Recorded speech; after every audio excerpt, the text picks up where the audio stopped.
A photon of light leaves a dying star. It crosses billions of miles of empty space. It travels for millions of years. Then it hits your eye. And from that photon's point of view, none of that happened. 0 seconds passed. 0 distance was crossed. It was created and destroyed in the exact same instant. Time stopped for light. We will find out why that is possible, what it means for space travel, why your GPS would break without it, and what it says about the nature of time itself. If you enjoy the journey, subscribe and leave a like. It genuinely helps. Now, let's go. Right now, warmth is hitting your skin, and that warmth has a secret. The sunlight touching you at this exact moment did not leave the sun just now. It left 8 minutes ago. It crossed 93 million miles of empty space at 186,000 miles per second. It passed through nothing, in the dark, completely alone, before landing on you. 8 minutes, that is the travel time from our perspective. But here is where things get strange. Photon's perspective, that 8-minute trip took 0 seconds. The photon did not experience the journey at all. It was born at the sun's surface and arrived at your face in the same instant. No time passed. No distance was crossed. How is that possible? To understand it, you have to understand what light actually is, and why the universe treats it so differently from everything else. Light is not like a baseball. A baseball slows down when air pushes against it. It speeds up when you throw it harder. You can make a baseball go faster or slower depending on how much force you apply. Light ignores all of that. Every beam of light from every source in every direction always travels at exactly the same speed in empty space. 186,000 miles per second. Always, no exceptions. You cannot speed it up, you cannot slow it down, you cannot throw it harder and get a faster photon. The speed is locked. Fixed, built into the structure of the universe like a rule that cannot be broken. Scientists have tested this thousands of times. They measure light coming from stars moving toward Earth and stars moving away. Common sense says the light from a star rushing toward you should arrive faster, like a ball thrown from a moving car. But it does not. The speed is always the same. 186,000 miles per second, no matter what. This single fact is the crack in everything we thought we knew about time, because if light always moves at the same speed for every observer, and two people moving at different speeds both measure light going the same speed, then something else has to give. The math only works if time itself bends, if one person's clock runs slower than another's, if the word now does not mean the same thing for everyone in the universe. That sounds wild. It is wild. But it has been tested and proven. It is one of the most rock-solid confirmed facts in all of physics, and the consequence for light itself is the strangest part of the whole story. Because the same math that shows time slowing down for fast-moving objects also shows something extreme. Push the speed all the way to the limit, push it to 186,000 miles per second. Time does not just slow down. Time stops. Completely, totally, time reaches 0. For a photon of light, no time ever passes. Every photon in the universe lives in a permanent frozen instant. The moment it is created and the moment it is destroyed are the same moment. Your brain will fight this. That is normal. Every human brain fights it the first time. But it is real, and once you understand why, the universe will never look the same again. The story of how we discovered all of this starts more than 300 years ago, with one astronomer watching Jupiter, a clock, and a very strange delay. In 1676, a Danish astronomer named Ole Rømer was tracking the moons of Jupiter from his observatory in Paris. He was measuring something routine. Each moon orbits Jupiter on a predictable schedule, like a clock. Rømer was timing the moment each moon slipped into Jupiter's shadow. He expected the intervals to be perfectly regular. They were not. When Earth was on the far side of the Sun from Jupiter, the moon's eclipse ran about 22 minutes late compared to when Earth was close. 22 minutes. Every single time. Romer could not ignore it. Other astronomers assumed the moon's orbit was irregular. Romer had a different idea. He said the delay happened because light takes time to cross the extra distance when Earth is farther away. The universe is so big that light needs extra minutes to reach us when we are on the wrong side of our orbit. Nobody believed him at first. The idea that light had a speed at all was controversial.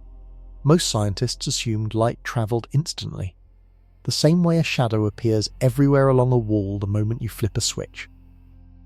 Romer was right. Within a few decades, other measurements confirmed it. Light moves fast, but it moves. It takes time to go from one place to another. Romer's rough estimate from those Jupiter observations turned out to be remarkably close to the true value we know today. So for the first time in history, humans knew the universe had a speed limit. But knowing light has a speed is very different from understanding what that speed means. For almost 2 more centuries, scientists treated the speed of light the way they treated other speeds. Interesting, measurable, fast, but fundamentally the same kind of thing as the speed of a cannonball or a river. Then in 1865, a Scottish physicist named James Clerk Maxwell did something that changed everything. Maxwell was not studying light, he was studying electricity and magnetism. He wrote out a set of 4 equations describing how electric fields and magnetic fields interact. These equations are now taught in every physics class on Earth.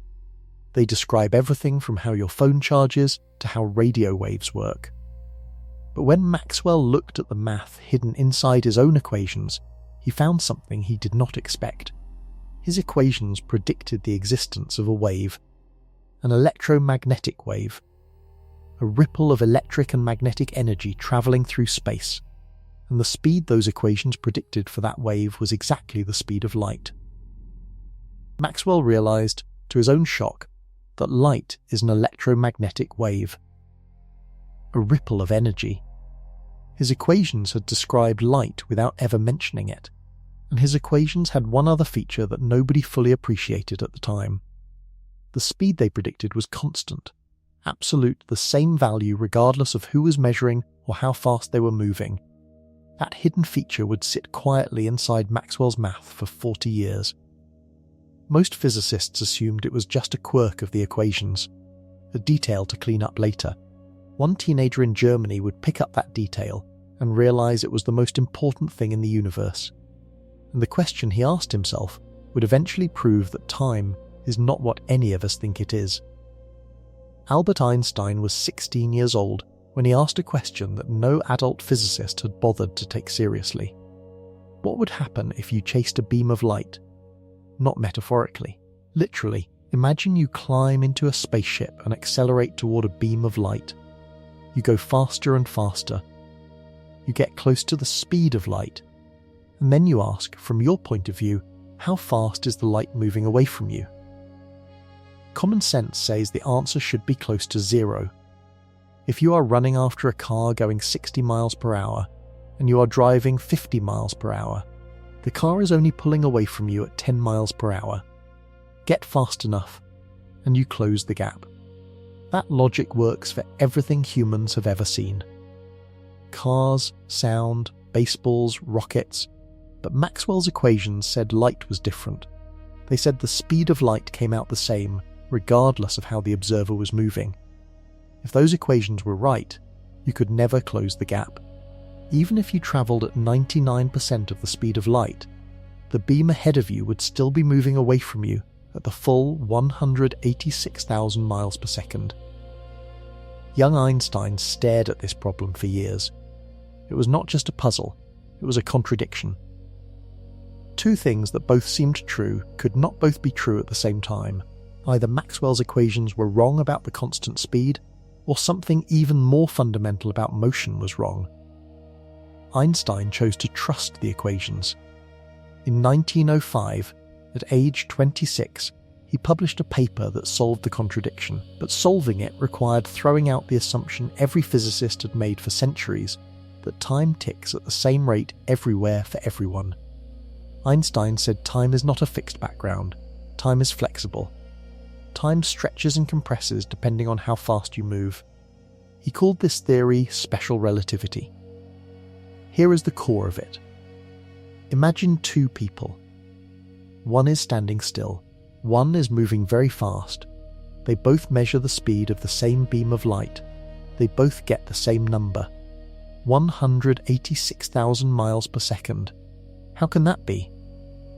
If one person is moving toward the light and one is standing still, how do they measure the same speed? The answer is that their clocks run at different rates. Time moves slower for the person who is moving faster. And because their time is slower, their measurement of the light's speed still comes out the same. The math balances perfectly. This was not a guess. Einstein derived it step by step from one single assumption: the speed of light is constant for all observers. Everything else followed from that, and one of the things that followed was something almost impossible to believe, a prediction so extreme it sounds like a mistake. If you keep increasing the speed of a moving object, time keeps slowing down, slower and slower and slower. And if you could push that object all the way to the speed of light, time would stop entirely. Zero, nothing, complete stillness in time. What that means for a particle of light is something even stranger than it sounds, and it leads directly into one of the most mind-bending ideas in all of science. Here is the simplest way to see why time slows down for fast-moving things. Picture a clock made of two mirrors facing each other. One on the floor and one on the ceiling, exactly 3 feet apart. A single pulse of light bounces up and down between them. Every round trip counts as one tick. Simple, clean, perfect. Now put that clock inside a train moving sideways at high speed. From inside the train, nothing looks different. The light still bounces straight up and straight down. The ticks sound the same. But watch from outside the train, standing on the platform as it blurs past. From your view, the light pulse is not going straight up and down. The train is moving sideways, so the light has to travel in a diagonal path to hit each mirror. Up and across, then down and across. Each bounce covers more distance than a straight vertical trip would. Here is the key. You and the person inside the train agree on one thing: the speed of light. 186,000 miles per second, always. The light inside the train is covering more distance per tick, from your point of view. But its speed cannot increase, so the only way for the math to work is if each tick takes longer. The clock runs slower. The faster the train, the longer the diagonal path, the more time each tick requires. This is not an optical trick. The clock is genuinely running slower. Any clock on that train, including the biological clock inside a human body, runs slower by the same amount. Scientists have tested this with real atomic clocks. In the 1970s, researchers flew incredibly precise cesium clocks on aeroplanes around the world and compared them to identical clocks sitting on the ground. When the planes landed, the clocks on the planes showed slightly less time had passed than the ones on the ground. Slightly, because aeroplanes are nowhere near the speed of light. But the slowdown was real. It matched Einstein's equations exactly. Time on the moving clock had genuinely ticked fewer times. This effect scales up dramatically as speed increases. At 10% of light speed, the slowdown is barely noticeable. At 90%, time runs at less than half the rate of a stationary clock. At 99%, it runs at about 1/7. At 99.9%, it crawls. And as you push the speed toward the absolute limit, toward 186,000 miles per second, the slowdown approaches infinity. The clock nearly stops. At the exact speed of light, the time between ticks becomes infinite. The clock freezes. Time reaches zero. Every physicist who has ever worked through this math arrives at the same answer.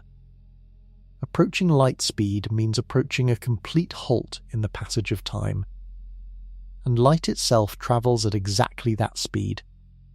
Every photon, every single one, so every photon in the universe exists in a state where time has stopped.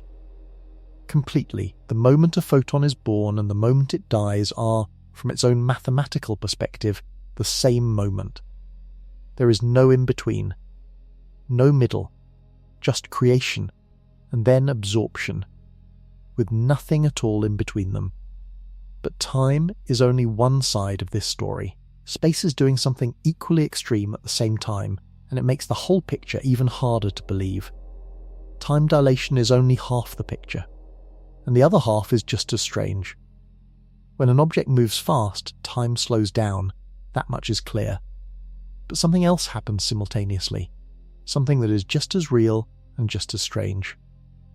Space compresses. The distance between 2 points is not fixed. It depends on how fast you are moving. The faster you travel, the shorter the distance between you and your destination becomes. Physicists call this length contraction. Here is a concrete way to feel it. Say you want to travel from New York to Los Angeles, a distance of about 2,800 miles.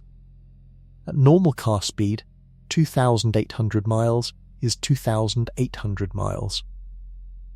The distance stays fixed. Now imagine you can move at 90% of the speed of light. From your perspective inside the ship, the distance from New York to Los Angeles does not look like 2,800 miles anymore. It looks shorter. Significantly shorter. The space between the two cities has physically contracted because of your speed. The faster you go, the more the space ahead of you squeezes. At 99% of light speed, that 2,800-mile trip would look like only 400 miles from inside the ship. At 99.9%, it shrinks even further. And at the exact speed of light, the distance contracts all the way to 0. 0 miles. No distance at all. This is why the photon story is so complete. A photon travelling from a star 1 million light-years away does not experience crossing 1 million light-years. From the photon's mathematical frame, the distance between the star and your eye is 0. There is nothing to cross. There is no journey. The photon is emitted, and in that same 0 distance, 0 time instant, it arrives. Both effects, time stopping and distance vanishing, come from the same source. They are two sides of one coin. Einstein called the combination space-time. Space and time are not separate things. They are woven together into a single fabric. When you move through one, you trade off the other, move faster through space, and you move slower through time. Time and space balance each other in a precise equation that never breaks. And at the maximum speed, at light speed, all of the trade goes to space. You are moving through space so fast that you are not moving through time at all. This is confirmed physics. The mathematics hold. The experiments hold. Length contraction has been observed and measured in particle accelerators, where subatomic particles moving close to light speed behave exactly as the equations predict. So the universe has built something remarkable into its own structure. A particle with no mass, born at the maximum possible speed, experiences no time and crosses no distance. It is created and destroyed in a single frozen instant, and that instant is its entire existence, beginning and end compressed into one point. Now the natural question becomes, what exactly is a photon? Why does it have no mass, and why does having no mass make all the difference? The answer pulls us into the strange mechanics of what particles actually are, and why light is unlike anything else the universe contains. And understanding it means confronting a fact about energy that changes how you see every beam of light you have ever seen. Everything you have ever touched has mass. Your phone, the air in your lungs, the atoms in your bones, every single particle that makes up ordinary matter has a property called rest mass. Rest mass is the amount of mass a particle has when it is completely still, sitting motionless in space. A photon has none of it. 0 rest mass.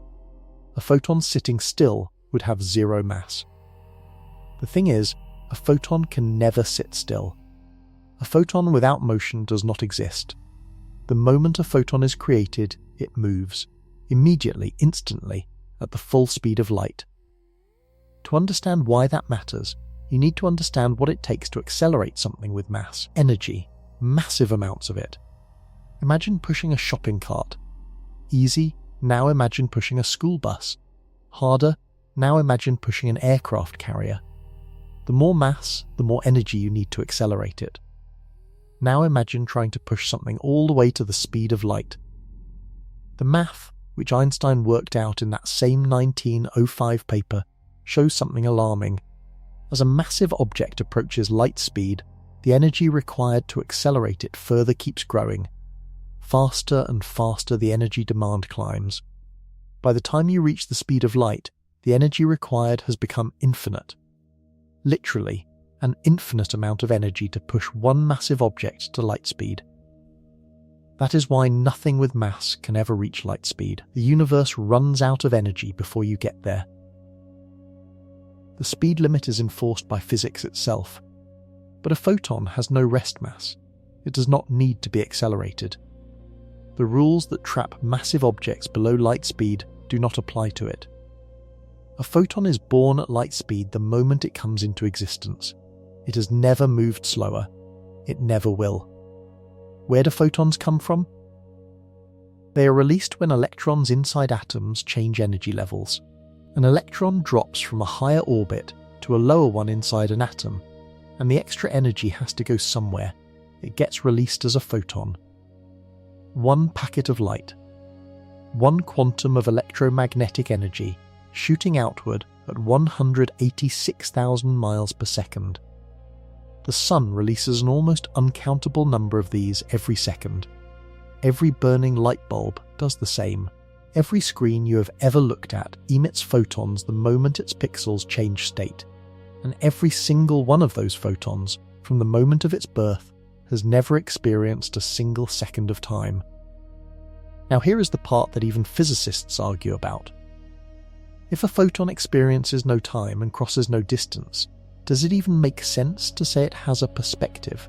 Can you describe what it is like to be a photon? And if you cannot, does that mean the whole framework breaks down at light speed? This question is deeper than it sounds. The answer is not just philosophical. It strikes at whether our current tools for describing nature are complete at all, or whether they are useful approximations that stop working at the extreme edge where light lives. And the answer stretches right to the edge of what physics can currently explain, and quite possibly far beyond it. Ask a physicist what a photon experiences, and most of them will pause before answering. The honest answer is, we do not know how to answer that question. And the reason is precise. In special relativity, every observer has what is called a reference frame. Your reference frame is the coordinate system attached to you. From your frame, you are standing still. The rest of the world moves around you. You can measure distances, calculate times, and describe events from your perspective. For any object moving slower than light, you can always build a valid reference frame. You can imagine riding alongside it. You can ask what the universe looks like from inside the moving spaceship. Physics gives consistent, testable answers. But for an object moving at the exact speed of light, the math breaks. You cannot construct a valid reference frame at light speed. When physicists try, the equations produce infinities and contradictions. The tools of special relativity refuse to work there. This means the question, what does the photon see, has no valid answer inside the framework of the theory. The photon does not have a reference frame. Asking what it experiences is a bit like asking what is north of the North Pole.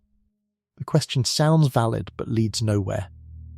However, and this is important, there is a way to approach the limit carefully. Imagine a particle moving at 99% of light speed. You can describe its reference frame. Do the math. Now push to 99.9%. Do the math again. Now 99.99%. Each time the frame becomes more extreme. Time slows further. Distances shrink further. Take the mathematical limit as the speed approaches 100% of light speed. The answer comes out clean. As speed closes in on the limit, time elapsed drops towards zero. Distance drops towards zero.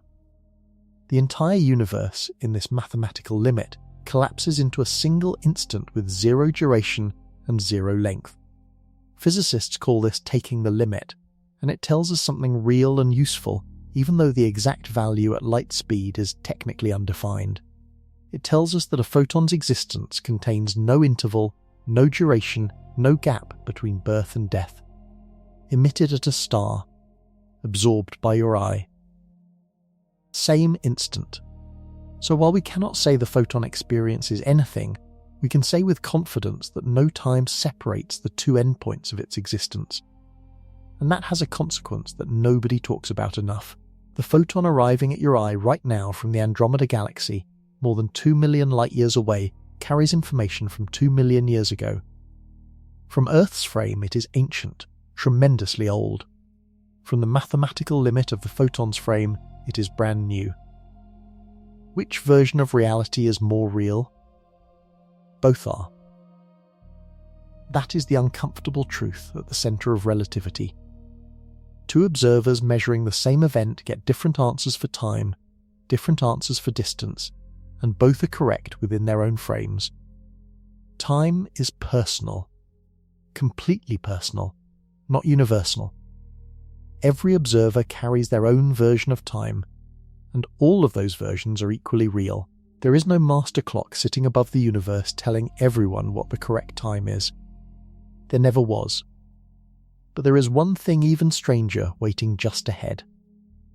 Something that happens to space itself when photons interact with the massive structures of the universe.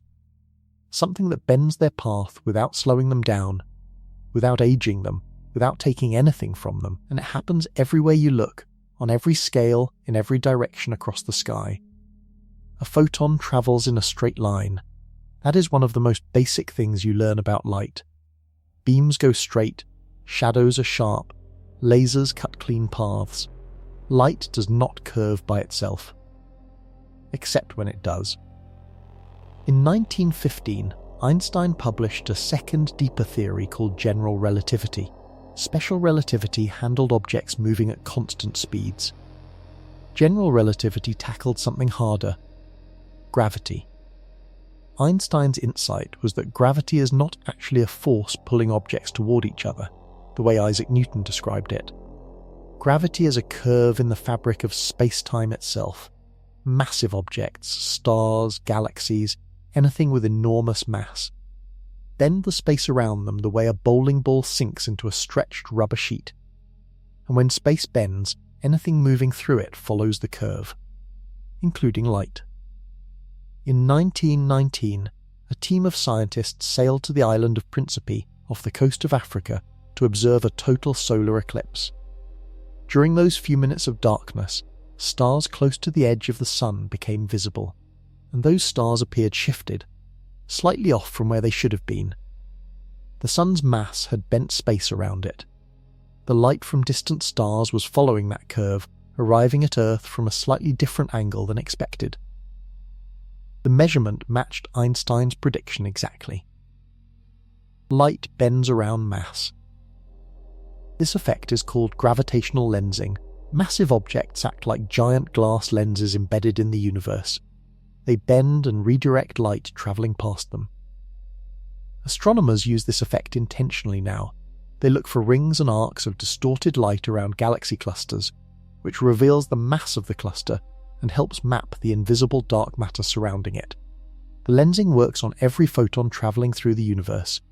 Every beam of light from every distant source gets gently nudged by every massive object it passes. Galaxies full of stars, clouds of dark matter, clusters of thousands of galaxies, all of them continuously bend the light passing nearby. And here is the piece that connects back to the photon's agelessness. Gravity bends the path. It redirects the photon. But it does not slow it down. In a vacuum, light always travels at 186,000 miles per second, even when curving around a star. The path is longer than a straight line, but the speed is unchanged. Gravity also shifts the colour of light. A photon climbing out of a deep gravitational well, like the surface of a neutron star, loses energy on the way out. Its colour shifts toward red. This is called gravitational redshift, and it has been measured precisely here on Earth using atomic clocks at different altitudes. But colour shifting is not aging. The photon loses energy. It does not decay. It does not break apart. It arrives at its destination as a complete, whole photon, just a slightly different colour than it started with. Nothing about gravity makes a photon age. Gravity reroutes it. Gravity recolours it. But it cannot touch the photon's fundamental timelessness.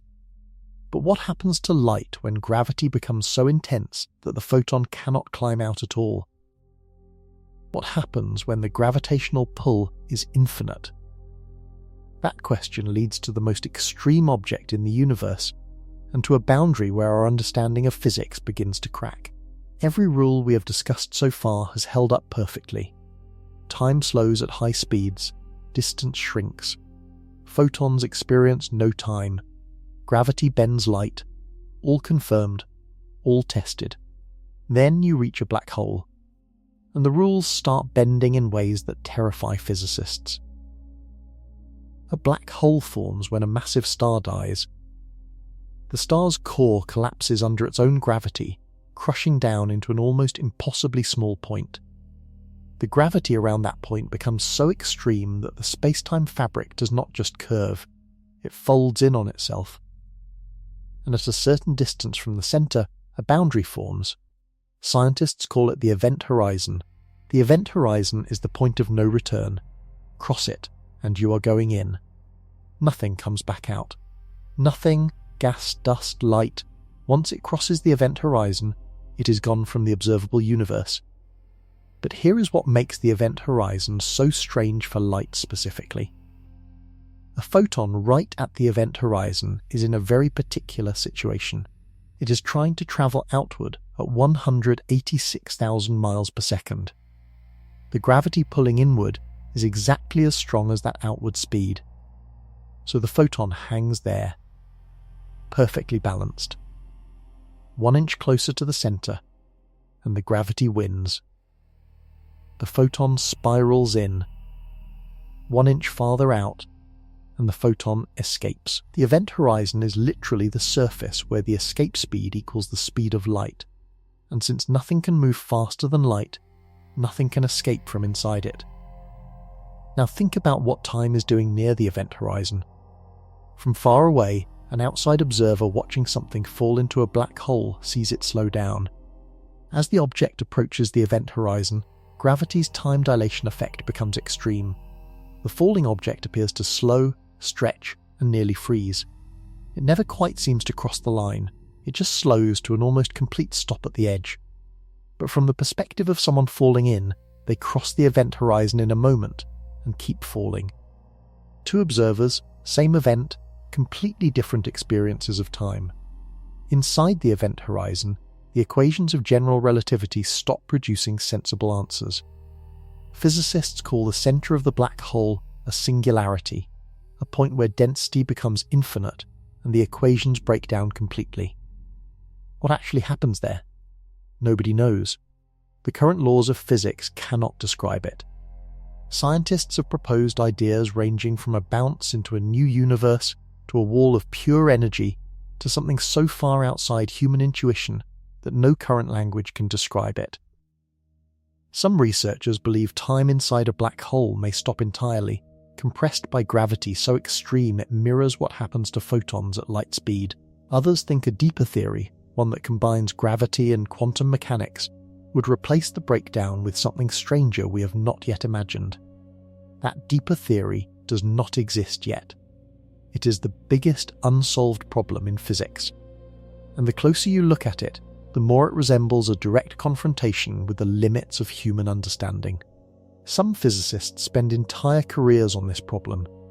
They publish papers, build models, debate at conferences, and still arrive at the same honest answer. We do not know what happens inside a black hole. We do not know what time does there.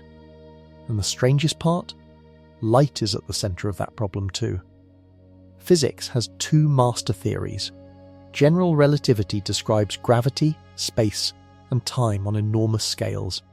It predicted black holes, gravitational waves, and the expansion of the universe. Every test ever run has confirmed it.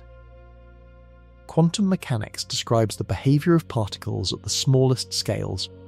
It explains how atoms hold together, how chemistry works, and how every electronic device on Earth functions. Every test ever run has confirmed it. 2 perfect theories.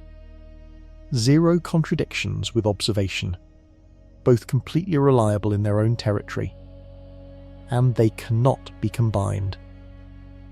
When physicists try to merge the two, the math explodes. Equations produce infinities. Predictions become meaningless. The 2 most successful theories in the history of science are fundamentally incompatible with each other.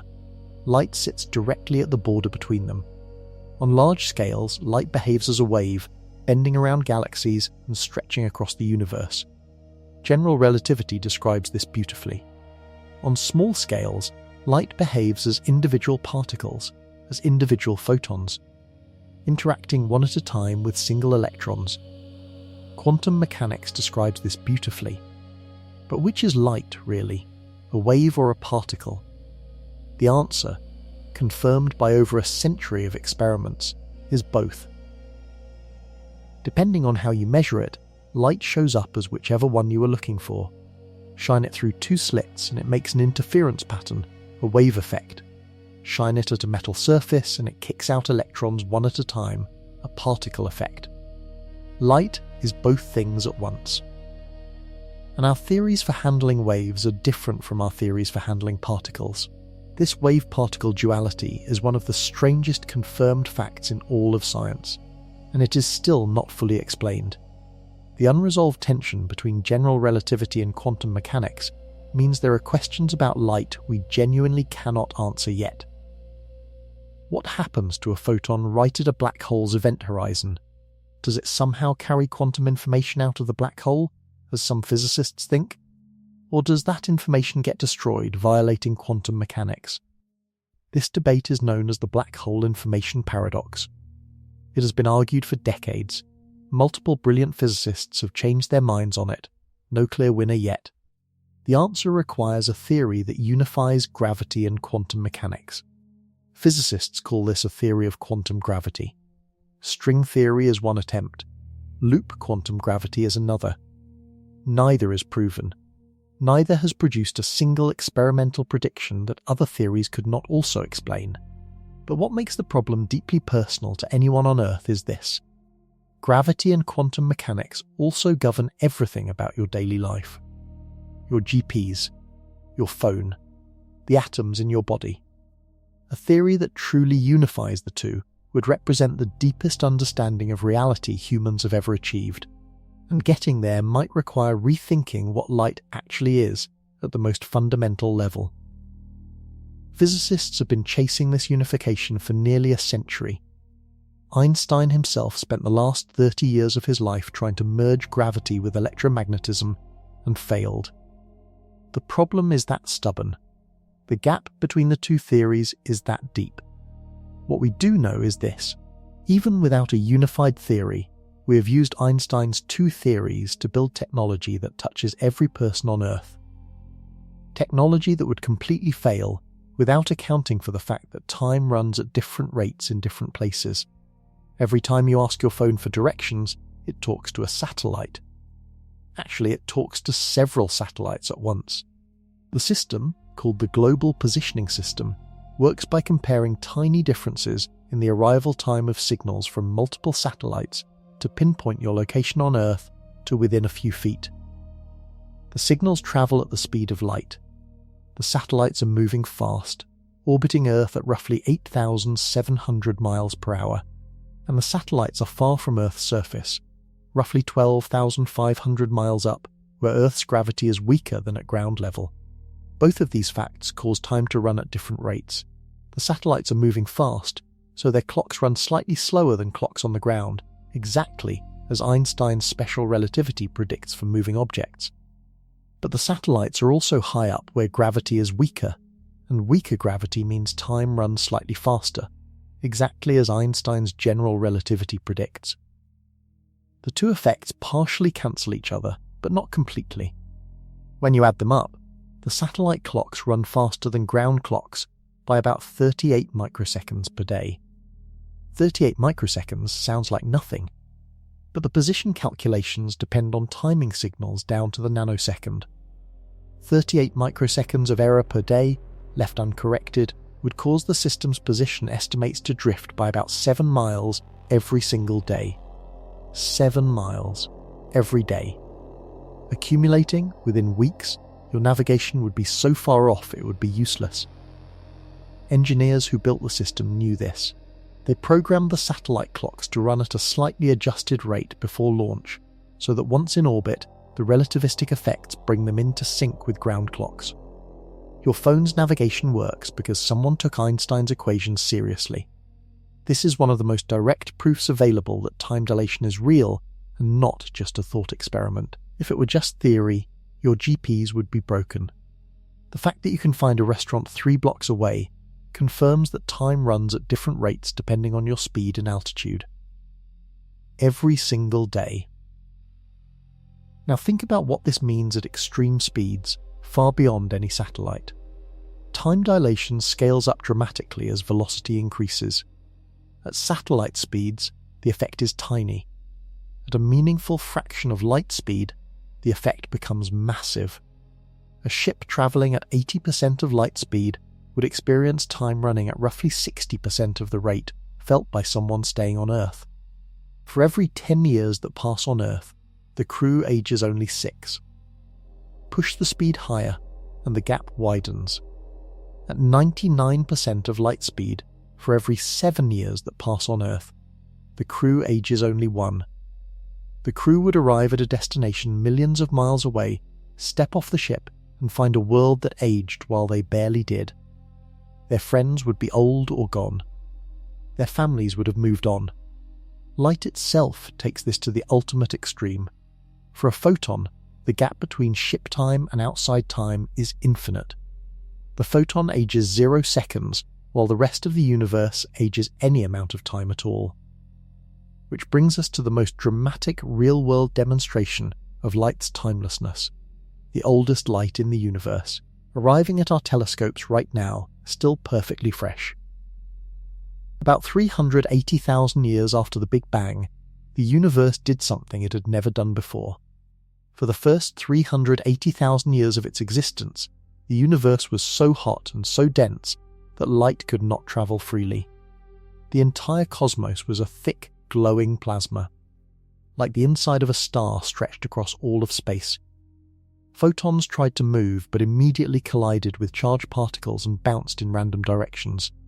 Light was trapped. Then the universe cooled just enough. Electrons slowed down and joined with protons to form the first hydrogen atoms. The plasma cleared. Suddenly, for the first time, the universe became transparent. Every photon that had been pinned inside that plasma was released at once. They scattered in every direction across the newly transparent universe. And they are still travelling today. We detect them now as microwave radiation coming from every direction in the sky. No matter which way you point a sensitive antenna, you pick up the same faint glow. Astronomers call it the cosmic microwave background, the afterglow of the Big Bang itself. From our perspective on Earth, this light has been travelling for 13.8 billion years. The universe was a completely different place when these photons were released. No stars existed yet, no galaxies, no planets, only hydrogen gas slowly being pulled together by gravity. 13.8 billion years of travel. Ancient beyond imagination. From the photon's mathematical frame, 0 seconds. These photons were released when the universe was 380,000 years old and arrived at our telescopes this morning. From their perspective, both of those moments are the same moment. The expanding, cooling plasma of the early universe and the inside of a telescope in Chile exist. For the photon, simultaneously, the cosmic microwave background carries a precise snapshot of the universe at the moment of that first release. Temperature variations of tiny fractions of a degree across the sky map out the density of matter in the early universe. Cosmologists study those maps to understand how galaxies formed, how the large-scale structure of the universe developed, and what the earliest moments after the Big Bang were like. This is extraordinary. We are using 13.8 billion-year-old light to understand the infant universe. And the information arrived intact, perfect, unaged. Any measurement device that took 13.8 billion years to reach us through ordinary time would have been destroyed long ago. Corroded, dissolved by radiation, broken apart by collisions with other particles. But photons carry their data outside of time itself. Whatever pattern was stamped into them at the moment of creation is the exact pattern that arrives at the detector, unchanged across an almost incomprehensible expanse. Light carries its information outside of time. Whatever the photon encoded at the moment of its creation, it delivers without any degradation. No signal loss. No aging. The information is as fresh as the moment it was born. Now here is something that very few people know about light inside a star, something that makes the cosmic microwave background story even more astonishing by comparison. Before a photon ever reaches open space, before it begins its timeless outward journey across the vacuum, it spends an almost unimaginable amount of time trapped in a maze. The photon warming your skin today did not simply burst out of the sun 8 minutes ago. It was born tens of thousands of years ago, deep inside the sun's core, where temperatures reach 27 million degrees and pressure is immense. Nuclear fusion produces photons constantly. Protons smash together and release energy as gamma rays, which are the highest energy form of light. Those photons immediately begin trying to move outward toward the sun's surface. But the sun's interior is not empty. It is packed with plasma so dense that a photon can travel less than a fraction of an inch before colliding with another particle. When it collides, it gets absorbed and re-emitted in a completely random direction, sometimes outward, sometimes sideways, sometimes back toward the core. The photon is not navigating, it is stumbling. Scientists call this process a random walk. Imagine being blindfolded in the middle of a football field, taking one step, then spinning and taking another step in whatever direction you end up facing, then repeating forever. You are moving. You just have no idea where you are going. The photon does this billions of times inside the sun, gradually drifting outward over an enormous amount of time. The estimated journey from the core to the surface takes somewhere between 10,000 and 170,000 years, depending on where the photon starts and how its random walk plays out. 10,000 to 170,000 years. Bouncing, absorbing, ray emitting. Stumbling outward through a sea of plasma, then it hits the photosphere, the sun's visible surface, where the plasma finally becomes thin enough for photons to escape. And the moment it breaks free into open space, everything changes.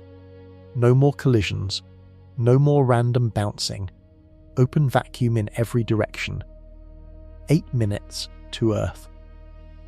And from that photon's perspective, 0 seconds. The tens of thousands of years of stumbling through the sun's interior happened in the sun's reference frame. The photon itself, during its random walk, was being constantly absorbed and re-emitted, so each new photon technically begins its zero-time journey fresh. But the energy that eventually reaches your skin started its internal journey inside the sun long before humans built cities on Earth. This contrast is hard to hold in your head all at once. Tens of thousands of years of bouncing through plasma. 8 minutes of free flight. 0 seconds of experienced time from the photon's mathematical frame. 3 completely different answers for the same trip, all simultaneously correct. This layered reality, where time depends entirely on your frame of reference, is one of the hardest things to accept about modern physics. Our brains evolved to track one timeline, one clock for the whole world. Einstein ripped that comfortable idea apart and replaced it with something far stranger and far more accurate. The Sun is 109 times wider than Earth. Its volume could hold over 1 million Earths, and yet a photon spends the bulk of its existence, tens of thousands of years, just trying to get out of it. 8 minutes later it reaches you, and from its own mathematical frame, neither leg of that trip took any time at all. The same particle. 3 timescales. All real, all valid, all true at once. And if this seems complicated, hold on, because the stars visible in the night sky make the sun look like a simple case. Every one of those stars is playing a different version of this time delay game, and the numbers get staggering fast. Step outside on a clear night and look up. Every star you see is a lie, not a trick, not an illusion, a time-delayed signal from the past, arriving now as if it were the present. The closest star to Earth besides the Sun is about 4 light-years away. The light you see from it tonight left 4 years ago. You are seeing that star as it was 4 years in the past. That sounds manageable. 4 years is not so long. Now look at the rest of the sky. The bright stars that make up the familiar patterns of constellations sit at very different distances. Some are tens of light-years away, some are hundreds. Betelgeuse, the reddish star in Orion's shoulder, sits roughly 700 light-years from Earth.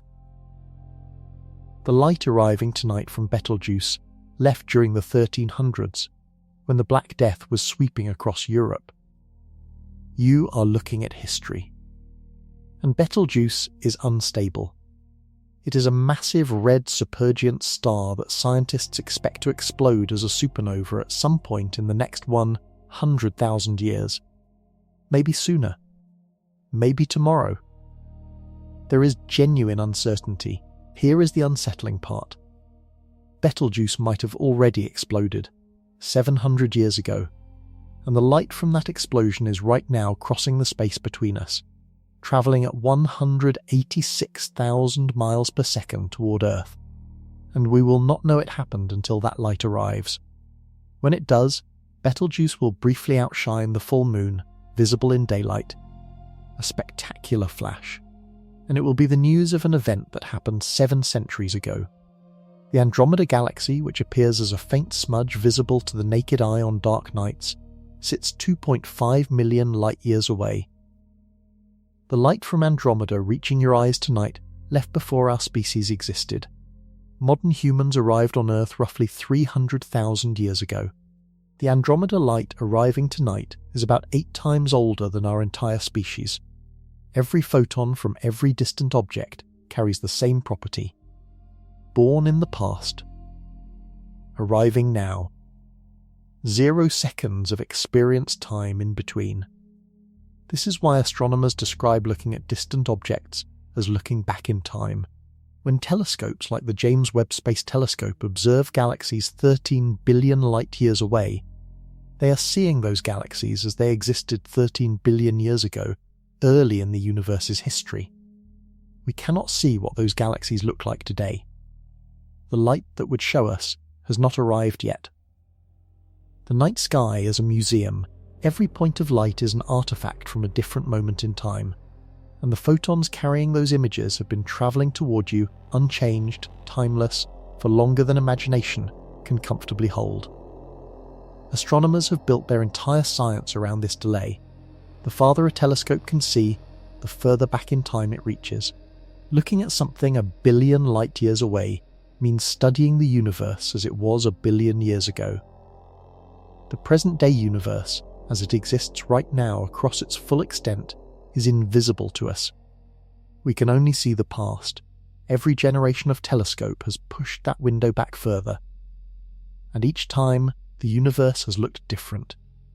Stranger and harder to explain than the one slightly closer to us in time. But some of those journeys end before the photon arrives. Some stars die while their light is still in transit. A star burns for millions or billions of years. Then it runs out of fuel.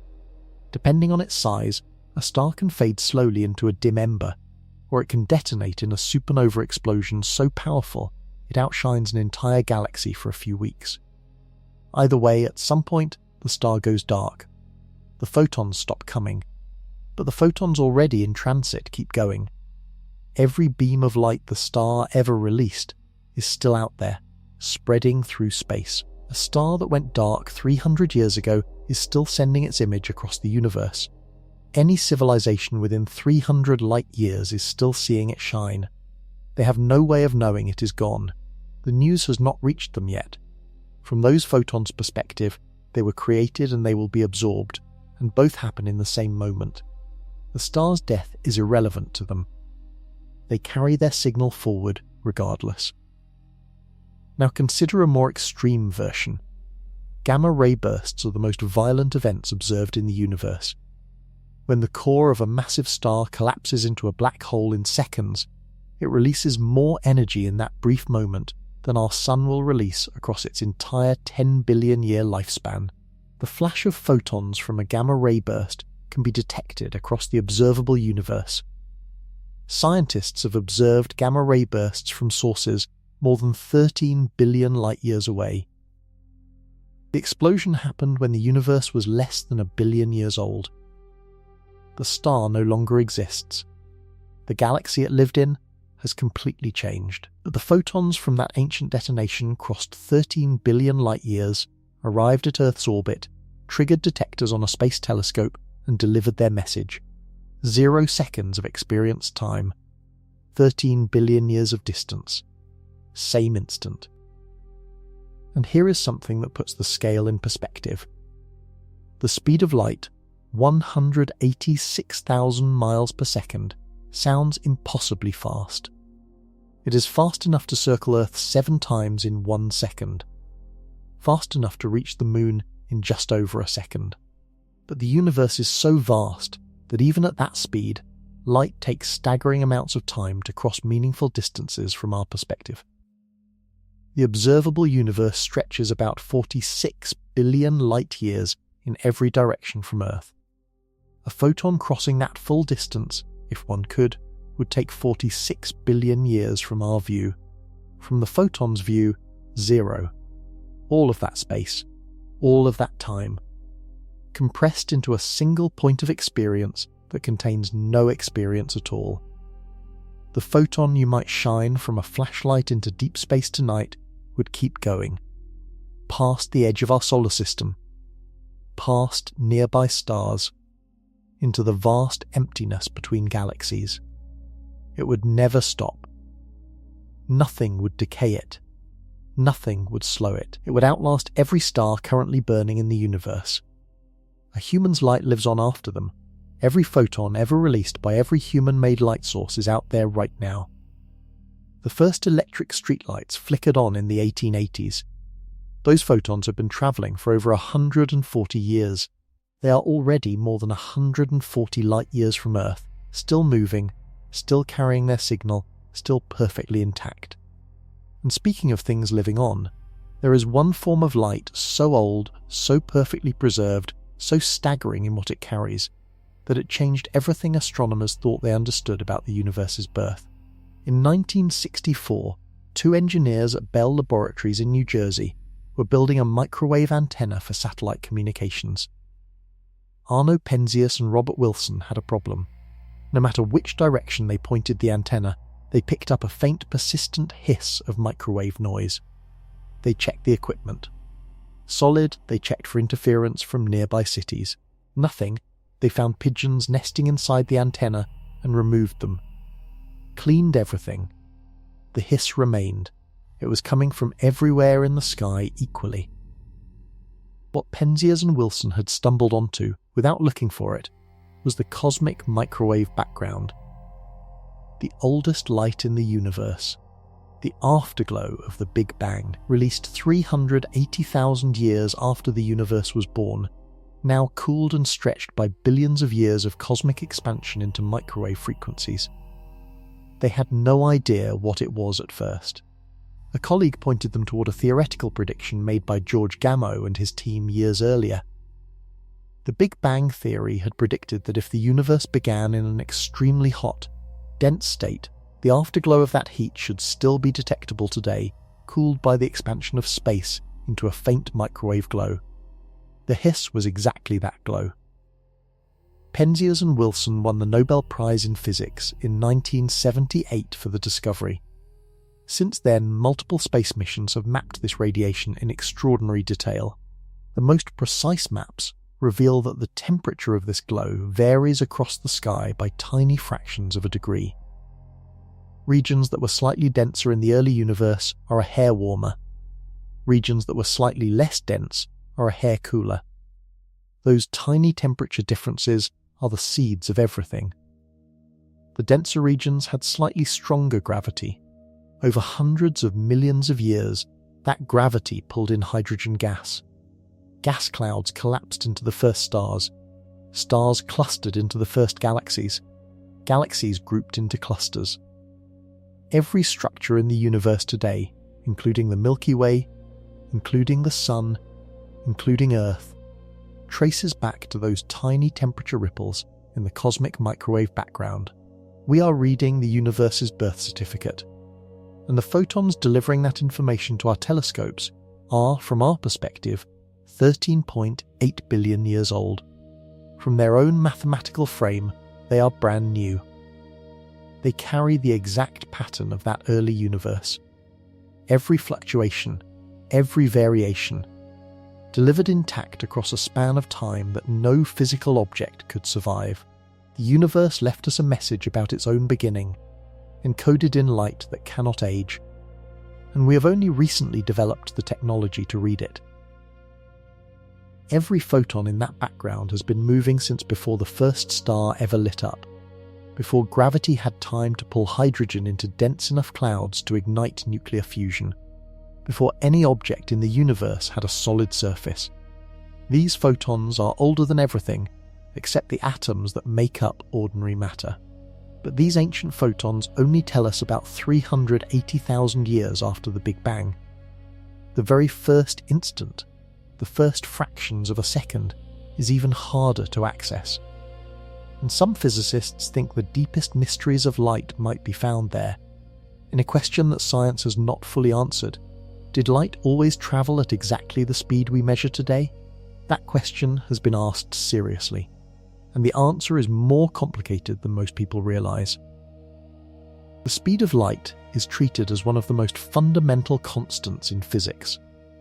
It shows up in Einstein's equations, in Maxwell's equations, in quantum mechanics. Every prediction in every area of physics assumes the speed of light is fixed, universal, and eternal. But a small group of physicists has asked a question that the rest of the community takes very seriously, even while most resist it. What if the speed of light was different right after the Big Bang? This is called the varying speed of light hypothesis. It is a minority view, but the scientists proposing it are credible researchers publishing in peer-reviewed journals, and the reason they raise it is not random. There is a genuine problem in cosmology called the horizon problem. The cosmic microwave background is almost perfectly uniform across the entire sky. The temperature varies only by a tiny fraction of a degree, regardless of which direction you look. Hot spots and cold spots exist, but are minuscule. Here is why that is strange. The universe expanded so fast in its early moments that opposite ends of the observable universe never had time to exchange heat or information with each other. The region of space now in one direction from Earth and the region now in the opposite direction were, by standard physics, too far apart to ever interact. Yet they have nearly identical temperatures.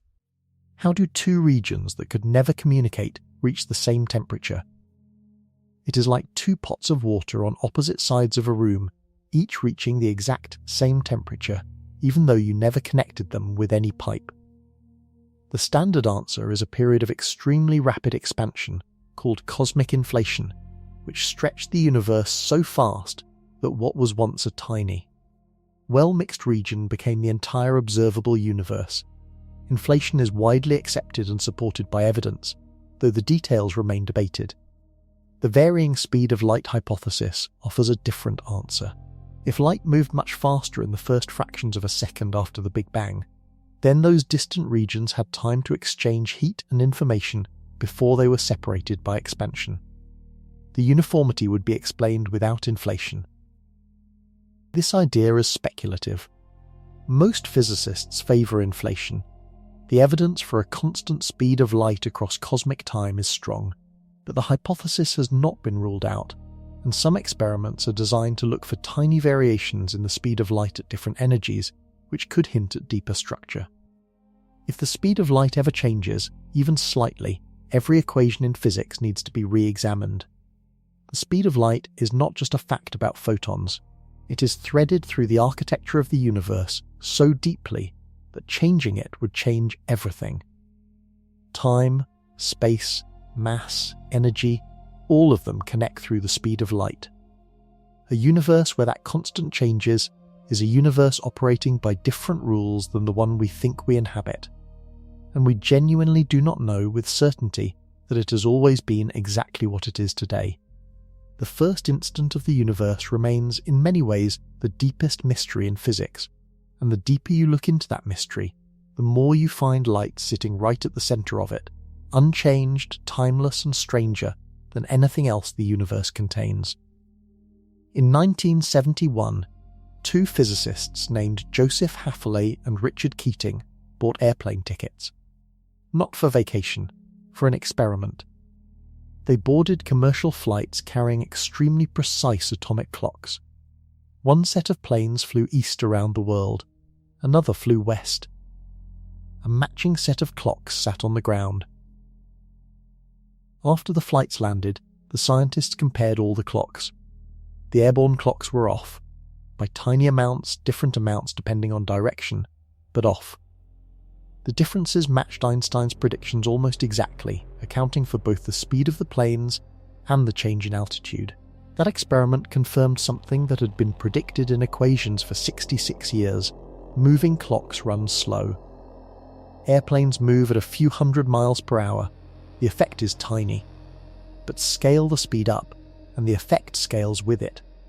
A spacecraft moving at half the speed of light would have its clocks running at about 87% of the rate of clocks back on Earth, at 90% of light speed, around 44%.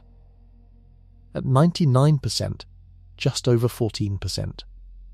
The faster you go, the more time slows. The relationship is not linear. It accelerates towards zero as you approach the speed of light.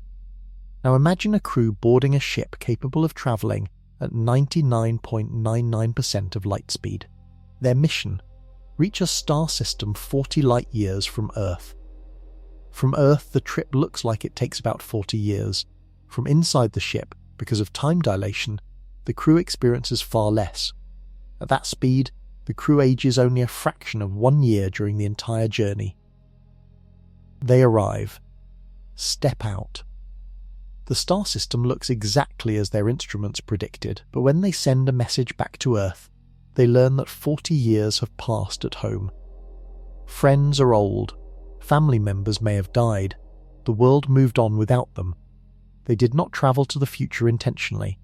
Time dilation carried them there automatically. This is proven physics. The Hafele-Keating clocks were real. The GPS corrections are real. The math is exactly the same math that governs what happens at higher speeds, just scaled up. Now push that logic to its absolute limit. A photon travelling from a star 40 light years away takes 40 years from Earth's perspective. From the photon's mathematical frame, zero time passes. The photon skips over every one of those 40 years without experiencing a single second. The photon is the ultimate version of this effect. A crew at 99.99% of light speed still ages a little during the trip. A photon ages nothing. The crew is a pale echo of what light does perfectly. This raises a question that sounds strange but is completely serious. If time dilation is real enough to compress years into moments, is there any fundamental reason a civilization could not use near light speed travel deliberately, the way a photon uses it automatically? The physics says yes. The engineering and the emotional cost of arriving in a future where everyone you knew is gone are entirely separate problems. But what makes this even stranger is the asymmetry of it all. The crew can travel forward in time by moving fast. They cannot travel backward. Time dilation is a one-way door. And that asymmetry points towards something deeper about time that nobody fully understands yet. Every time you watch a video in reverse, something looks wrong immediately. Broken glass flies back together. Water leaps back into a cup. People walk backward into rooms. Your brain knows something is off before you even think about why.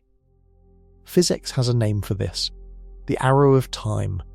Time flows in one direction, from past to future, and the laws of nature seem to enforce it everywhere you look.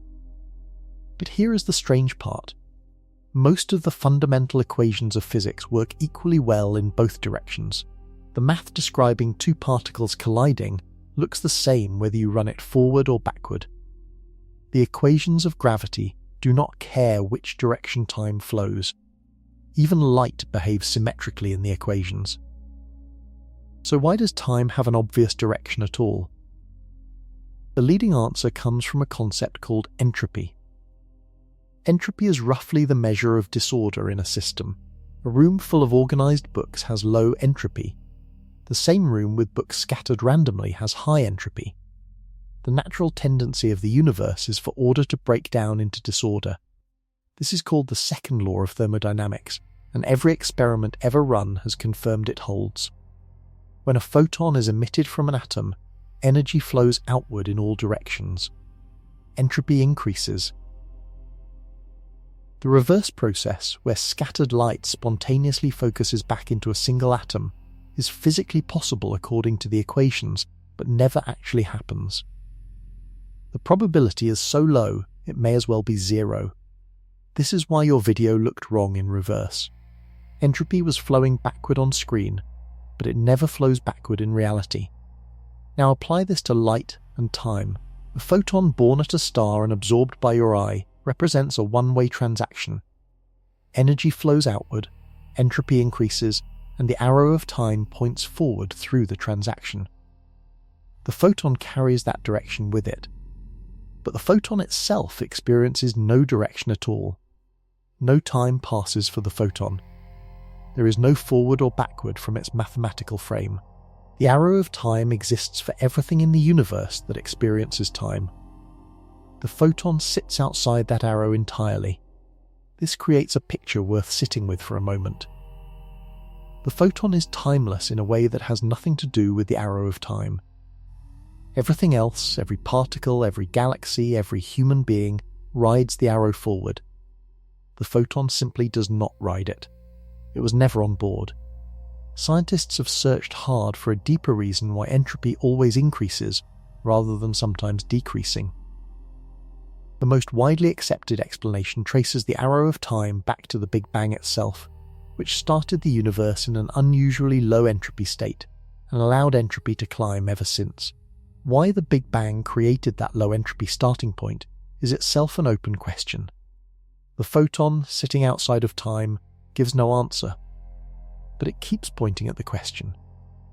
The deepest mysteries about time, what it actually is, whether it is fundamental or something that emerges from the behavior of particles, remain genuinely unsolved, and some physicists suspect that cracking the photon's strange relationship to time might be the first step toward answering them.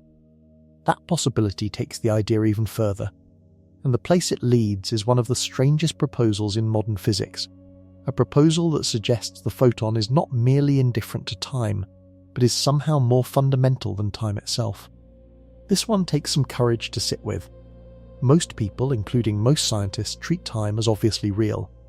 You experience it, you measure it, you cannot stop it, of course it is real. But a growing number of physicists argue that time, as we experience it, may be an illusion. Specifically, they argue that what we call time might be a side effect of something else happening at the quantum level, rather than a fundamental feature of the universe. The idea comes from a serious problem in physics. When you write down Einstein's equations for general relativity and try to combine them with quantum mechanics, time plays a very different role in each theory. In general relativity, time is woven into the fabric of space-time. It curves, it stretches, it is part of the physical structure of the universe. In quantum mechanics, time is treated as an external background. Quantum events happen in time, but time itself does not participate in the quantum equations the same way space does. The two descriptions of time are incompatible. Some researchers have proposed that in the deepest layer of reality, time does not exist at all. Their equations for quantum gravity produce a universe with no time variable. The universe in these models is a static structure. Change and motion, what we experience as the flow of time, emerge from the relationships between parts of the system, not from time itself flowing. One version of this idea, called the Wheeler-DeWitt equation, literally contains no time variable. The universe in this framework is completely static. What we experience as the passage of time is an emergent property, something that appears when you look at how one part of the universe relates to another. This is speculative, but it is serious physics worked out by credible researchers using rigorous math, and it has not been ruled out by any experiment. Here is the connection to light. If time is emergent rather than fundamental, then photons, which experience no time, are in some sense closer to the underlying reality than anything with mass. A photon does not move through time, because at the deepest level there may be no time to move through. It operates in the raw substrate of the universe, the layer where the relationships between things exist before the experience of time has a chance to emerge. Everything else, every particle with mass, every human brain, every planet, creates its own local experience of time by being in constant interaction with other massive things. Clocks measure that experience. Memories record it. But the photon sits beneath it. The strangeness grows from there. If time is not fundamental, then the most reliable thing in the universe, the one speed that never changes, the one constant that holds everything else together, is a speed defined by moving through a dimension that may not be real in the deepest sense. The speed of light is real. Time might be the illusion, and somehow those two facts may be connected. The strangeness deepens when you consider what this implies about knowledge and identity. If time is emergent, then memory, which requires a sequence of moments, is also emergent.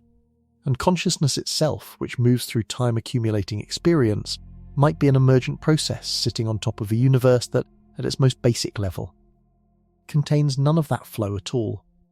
The photon, which has no memory, no sequence, no internal experience of duration, might be the universe in its purest form. And every particle with mass dragging its own personal clock through the universe might be an elaborate structure built on top of something simpler and more absolute. In 1935, Albert Einstein and two colleagues published a paper describing what they thought was a fatal flaw in quantum mechanics. They called it a paradox. They believed it proved that quantum mechanics was incomplete, that there had to be hidden information the theory was not capturing. They were wrong about the conclusion, but what they discovered in the process turned out to be one of the most astonishing phenomena in all of physics. The phenomenon is called quantum entanglement. Here is the basic idea. Two particles can interact in such a way that their properties become linked. Once linked, measuring one particle instantly determines what you will find when you measure the other, no matter how far apart they are. Not after a light speed signal travels between them. Instantly, the connection appears to exist outside of space entirely. This has been tested rigorously.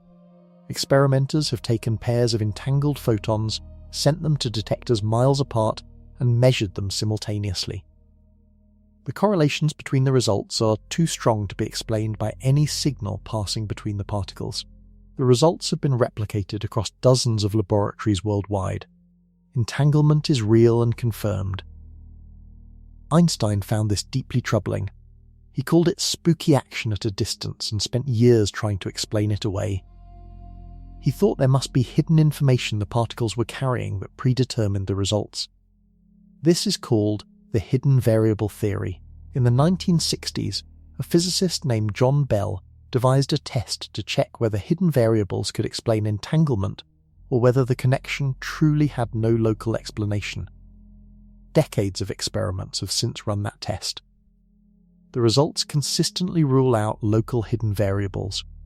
The correlations are genuinely non-local. They cannot be explained by anything travelling through space between the particles. But here is the crucial boundary. Entanglement does not allow information to travel faster than light. You cannot use entangled particles to send a message. When you measure your particle, you get a random result. When your partner measures their particle, they get a correlated result.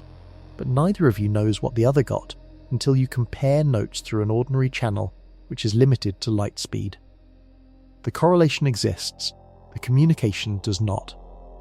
So entanglement is a connection that sits outside of space-time, but cannot be weaponized to break the light speed limit. Two timeless photons, a non-local correlation between them, no signal, no information transfer, just a pattern that defies every intuition about how separated objects should behave. What this actually means for the structure of reality, whether the universe is fundamentally non-local, whether space itself is secondary to some deeper layer of connection, remains one of the most actively debated questions in the foundations of physics. The math works. The experiments confirm it. The explanation for what is actually happening is still being argued. Physicists have not given up trying to explain it. New experiments continue to test the boundaries of entanglement, sending entangled photon pairs across greater distances, closing loopholes in the measurements, and exploring whether the correlations ever weaken with distance. So far, they do not weaken. The correlations hold across miles, across cities, and in principle across any distance the universe contains. A pair of entangled photons separated by 1 billion light-years would, according to the equations, still show the same instant correlation the moment each is measured. The universe appears to be non-local at its foundation. Parts of it are connected in ways that have nothing to do with the distance between them. The connection exists beneath the level where light speed applies. In 1801, a British scientist named Thomas Young ran an experiment so simple it took only a candle, a wall with 2 slits, and a screen. He shone light through both slits simultaneously. On the screen behind, instead of 2 bright patches, he saw a pattern of alternating bright and dark stripes. An interference pattern. The kind of pattern you get when 2 waves overlap and either reinforce or cancel each other. Light was behaving like a wave. 100 years later, Einstein explained the photoelectric effect by showing that light comes in discrete packets, photons, particles that hit metal surfaces and knock out electrons one at a time. Light was behaving like a particle. Both things were true. And the double-slit experiment took on a new level of strangeness when physicists started firing photons through the slits one at a time. A single photon alone, with no other photons to interfere with. It should just go through one slit and hit a spot on the screen. But when the experiment runs for long enough, single photons fired one at a time still build up an interference pattern. The pattern emerges slowly, dot by dot, as if each photon somehow passed through both slits at once and interfered with itself. Physicists then tried to watch which slit each photon went through by placing a detector at the slits to check. The moment they did that, the interference pattern disappeared. The photons started behaving like ordinary particles again, going through one slit and hitting a single region of the screen. Watching changed the result. Measuring the path destroyed the interference. This is wave-particle duality, one of the most tested and confirmed phenomena in all of science. It is also one of the least understood at a deep level. The working explanation within quantum mechanics is that before a photon is measured, it exists in a superposition of possibilities. It is, in a mathematical sense, going through both slits at once. The interference comes from those 2 possibilities interacting. When a measurement is made, the superposition collapses to a single definite outcome. What causes the collapse? Where exactly does it happen? What does it mean physically for the photon to be in 2 places at once? These questions do not have agreed answers today. Multiple interpretations of quantum mechanics exist. Physicists who have dedicated their careers to this disagree profoundly about which one describes reality. The photon carries this mystery at its core, timeless, massless, and existing as a wave of probability until the moment something measures it. It is the same particle that crosses galaxies without aging a second, and it cannot tell you which hole it went through until you force it to choose. And forcing it to choose changes what it does. Some physicists interpret this as evidence that the photon does not follow a definite path until it is forced to.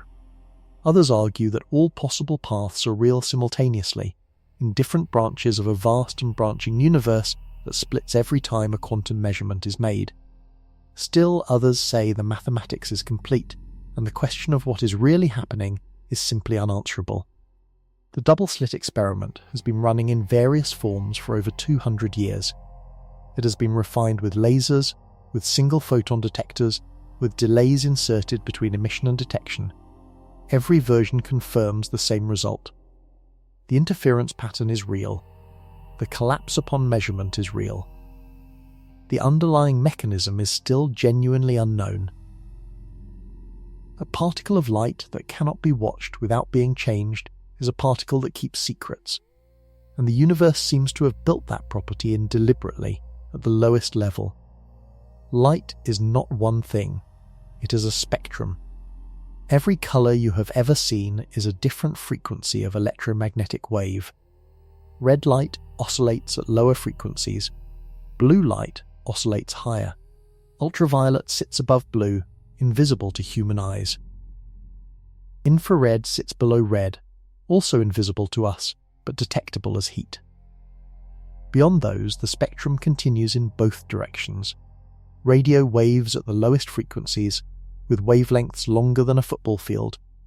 Gamma rays at the highest, with wavelengths shorter than an atom's nucleus. All of it is light. All of it travels at the same speed in a vacuum. All of it experiences zero time during transit. But frequency carries energy. A gamma-ray photon carries enormous energy. A radio wave photon carries almost none. This energy difference matters enormously when light passes through an expanding universe. The universe is expanding. Space itself is stretching. As it stretches, the light travelling through it stretches with it. A photon emitted by a distant galaxy billions of years ago started as visible or ultraviolet light. It had a certain frequency at the moment of emission.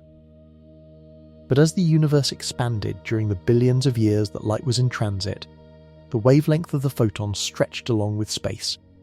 By the time it reaches our telescopes, the light has shifted toward red, or even toward infrared or microwave. This is called cosmological redshift.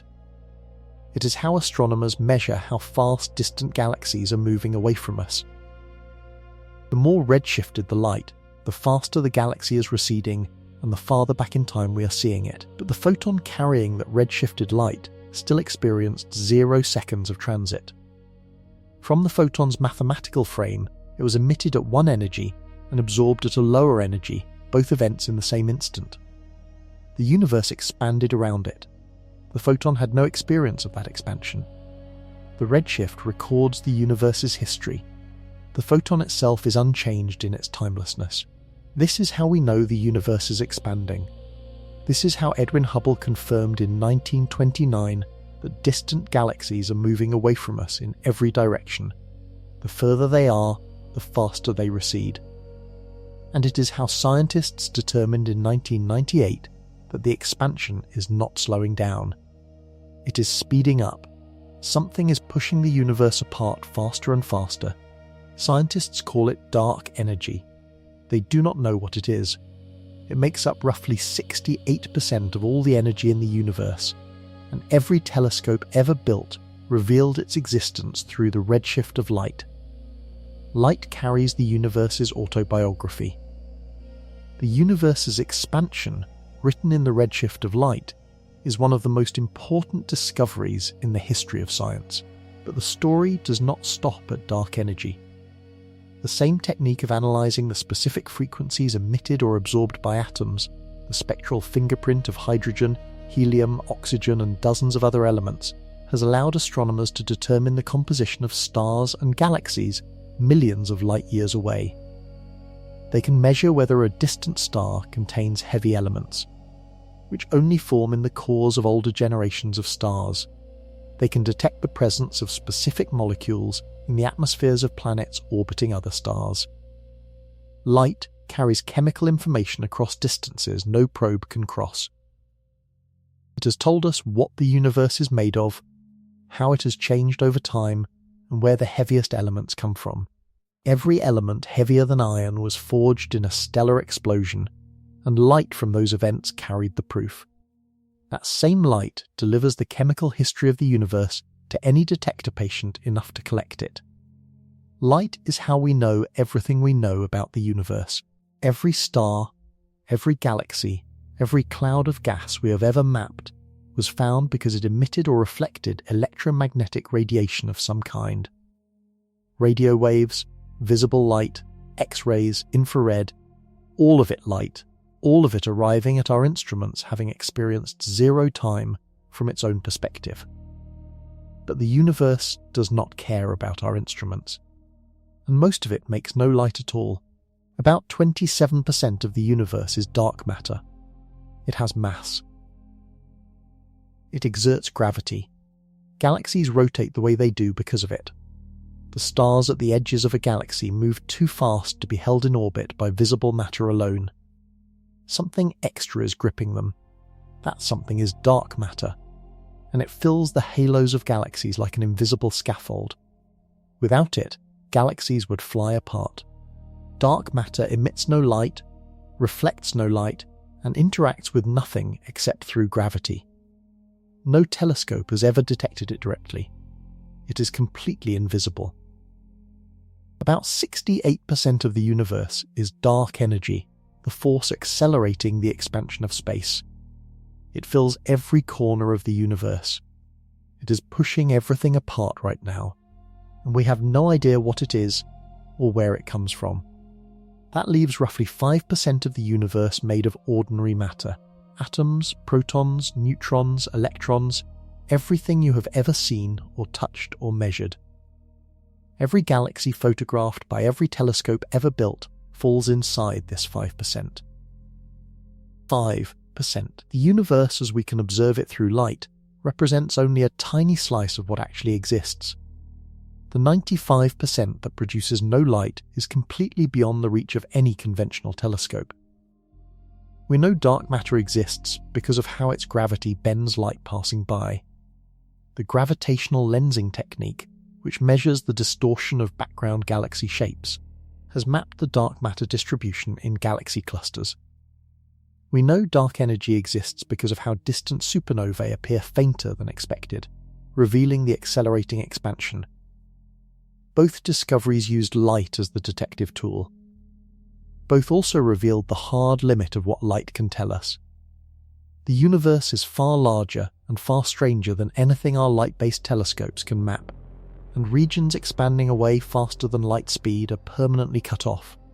Even if a civilization existed there, their light would never reach us. We are isolated in a bubble of observable space, using photons to peer outward, while most of reality remains permanently dark and permanently silent. The invisible majority of the universe shapes everything visible within it.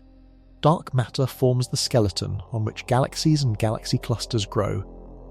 Without it, there would be no large-scale structure, no galaxy clusters, and likely no galaxies at all. The visible universe exists inside a dark framework that dwarfs it in every direction. Scientists are developing new tools to probe the dark universe. Gravitational wave detectors, which measure ripples in space-time caused by colliding black holes and neutron stars, can detect events that produce no light at all. Neutrino detectors can capture particles emitted in supernova explosions that pass through ordinary matter with almost no interaction. These new messengers complement light by reaching places and events that light cannot carry a signal from. But even these new tools only scratch the surface of the dark 95%. The mystery of what dark matter and dark energy actually are remains one of the defining scientific questions of this era, and every technique we have for investigating them ultimately depends, directly or indirectly, on light. We are in the dark, using light to find our way. Draw a sphere around Earth with a radius of about 46 billion light years. Everything inside that sphere is, in principle, observable. Light from anything inside has had enough time since the Big Bang to reach us. Everything outside is permanently beyond our reach, not because of distance alone, but because the universe has been expanding the whole time the light has been travelling. That 46 billion light-year number surprises people. If the universe is 13.8 billion years old, how can we see objects 46 billion light-years away? The universe is only 13.8 billion light-years across, if space were not expanding, but it is expanding. When ancient light was emitted, the source was much closer to us. Space between us and that source has been stretching ever since. The source is now far beyond 46 billion light-years away. But its ancient light, already in transit before the expansion carried the source away, kept moving toward us and eventually arrived. The observable universe is a record of where things were, not where they are now. And here is what makes this permanent. Galaxies beyond a certain distance are being carried away from us by the expansion of space faster than light can travel. Light from those galaxies is already falling behind as it tries to reach us. Every second that passes, more of the universe moves permanently beyond our horizon. The observable universe is shrinking, slowly, on human timescales imperceptibly, but shrinking. Future generations of astronomers, if they exist billions of years from now, will observe a lonelier universe. Most of the galaxies visible in our sky today will have crossed the horizon and vanished from any possible observation.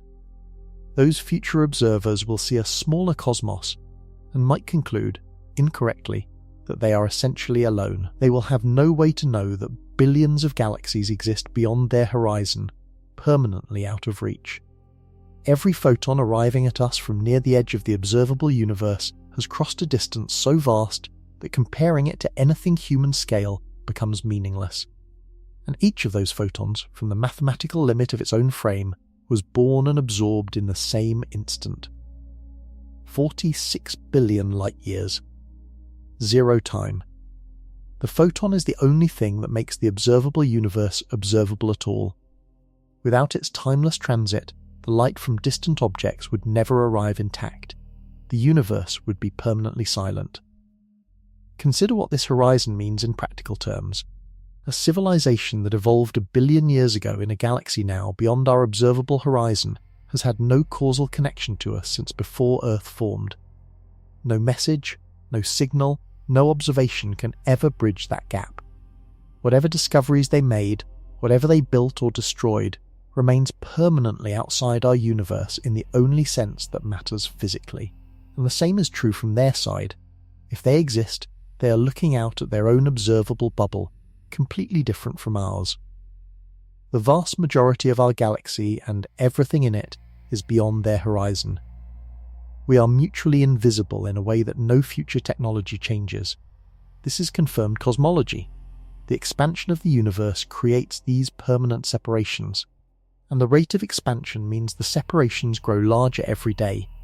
The photon is the fastest thing in the universe, and it is still too slow to bridge the gaps the universe's expansion is constantly creating.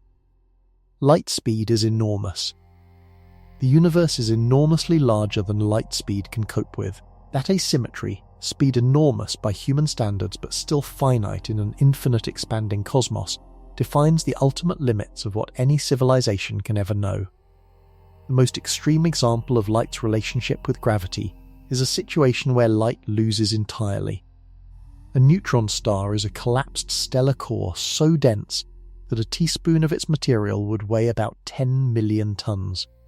Gravity on its surface is roughly 200 billion times stronger than what you feel on Earth.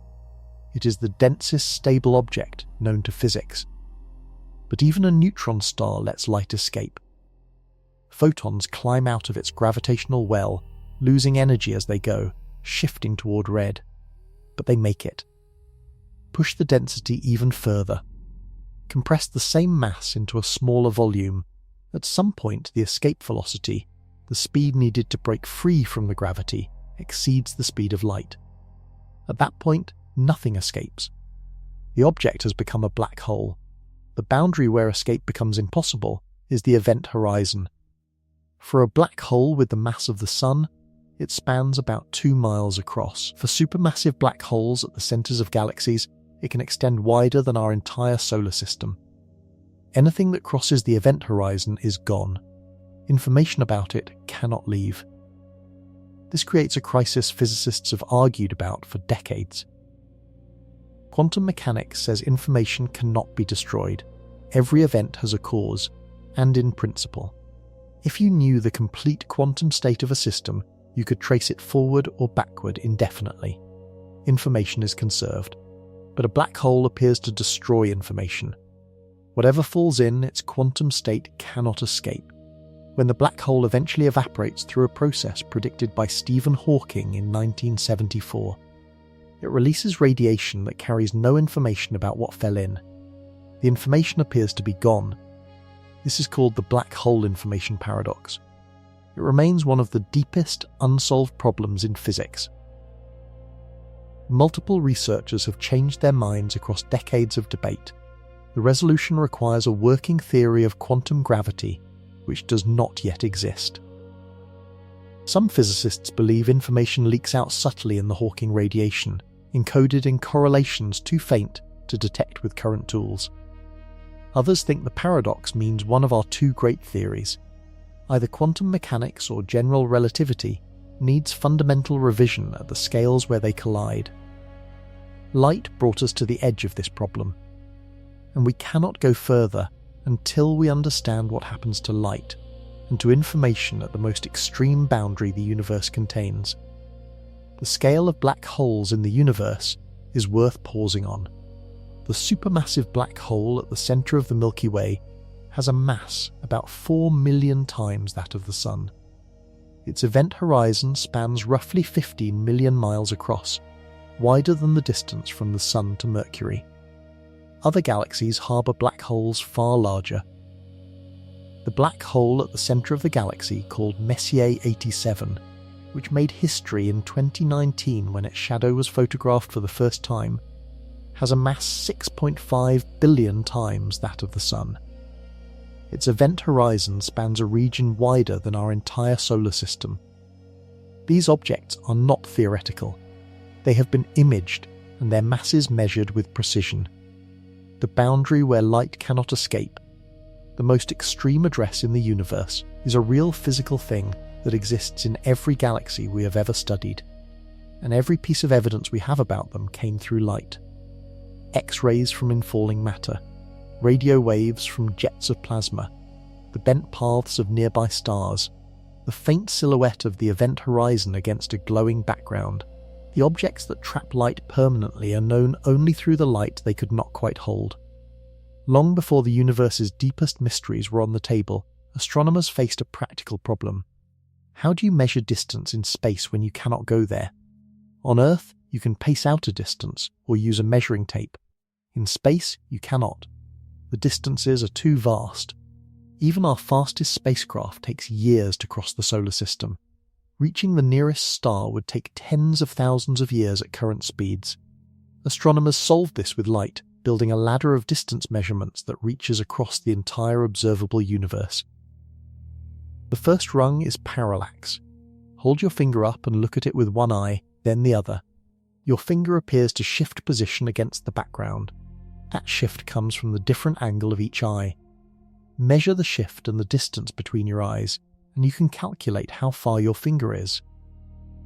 Do the same with a nearby star. Observe it from Earth in January, then from Earth in July, when Earth is on the opposite side of its orbit. The nearby star appears to shift slightly against the background of more distant stars. Measure the shift, use the known diameter of Earth's orbit, and you get the distance. This works for stars within a few thousand light years. The second rung uses a type of pulsing star called a Cepheid variable. These stars brighten and dim at regular intervals, and the length of that interval is directly tied to the star's true luminosity, its actual power output. Measure how bright it appears from Earth, compare it to how bright it actually is, and the math gives you the distance. This works out to tens of millions of light years. The third rung uses a specific type of stellar explosion called a Type 1a supernova. These explosions happen when a white dwarf star accumulates enough mass to detonate. Because the trigger mass is always the same, the peak brightness of the explosion is always the same. Observe one from Earth. Compare its apparent brightness to its known true brightness. Calculate the distance. This works across billions of light years. Every number in cosmology traces back to a photon and a detector. And the more precisely we have measured those distances using light, the stranger the answers have become. The cosmic distance ladder is also what revealed that the universe is not just expanding, but accelerating, a discovery that demanded a completely new explanation. There is something quietly astonishing about the cosmic distance ladder. Each rung depends on the one below it. Parallax gives us accurate distances to nearby stars, which calibrates the luminosity of Cepheid variables, which calibrates the brightness of supernovae. Pull out any rung and the whole ladder loses its footing. Astronomers have spent decades checking and rechecking each calibration. They have measured the same distances using multiple independent methods to see if the answers agree. Mostly they do, but a persistent discrepancy has emerged in recent years. Two different ways of measuring the expansion rate of the universe give slightly different answers. One method measures the expansion using the cosmic microwave background and early universe physics. The other measures it using the cosmic distance ladder and nearby supernovae. The two answers do not agree, and the disagreement is large enough that it cannot be explained by measurement error alone. Physicists call this the Hubble tension. It may mean there is new physics lurking somewhere in the chain, a miscalibration in the distance ladder, a new particle species, or something about the early universe that current models miss. Light built the measurement tools that revealed this tension. Light will almost certainly be the means by which it is resolved. In 1998, two independent teams of astronomers made an announcement that stunned the physics community. They had been measuring the distances and speeds of distant supernovae using the third rung of the cosmic distance ladder. They expected to confirm that the expansion of the universe was decelerating over time. After the Big Bang, gravity should be pulling everything back together, slowing the outward rush of galaxies. Instead, both teams, working independently with different datasets, found the same answer. The expansion was speeding up. Distant supernovae were dimmer than expected, farther away than they should have been if the universe were decelerating. Something was pushing space apart, and the pushing was growing stronger. The discovery won the Nobel Prize in Physics in 2011. It remains one of the most consequential observational findings in the history of science. The force doing the pushing was named dark energy. It makes up roughly 68% of all the energy in the universe, and we do not know what it is. Some physicists describe it as a property of space itself, a baseline energy density that fills empty space everywhere and grows as the universe creates more space. Others think it might be a new kind of field filling all of space, something our current physics has no framework to describe. A few suggest Einstein's equations of general relativity need modification at cosmic scales. No experiment has yet been able to distinguish between these possibilities. Multiple space missions have been launched or are planned specifically to measure dark energy more precisely, hoping to narrow down which explanation is correct. What is certain is this: the universe will keep expanding and keep accelerating. Distant galaxies are being carried away from us faster and faster. The light from galaxies near the edge of the observable universe is already barely reaching us, stretched to microwave frequencies by the expansion. As time goes on, more galaxies will cross the horizon permanently. The universe is not just expanding, it is actively closing doors.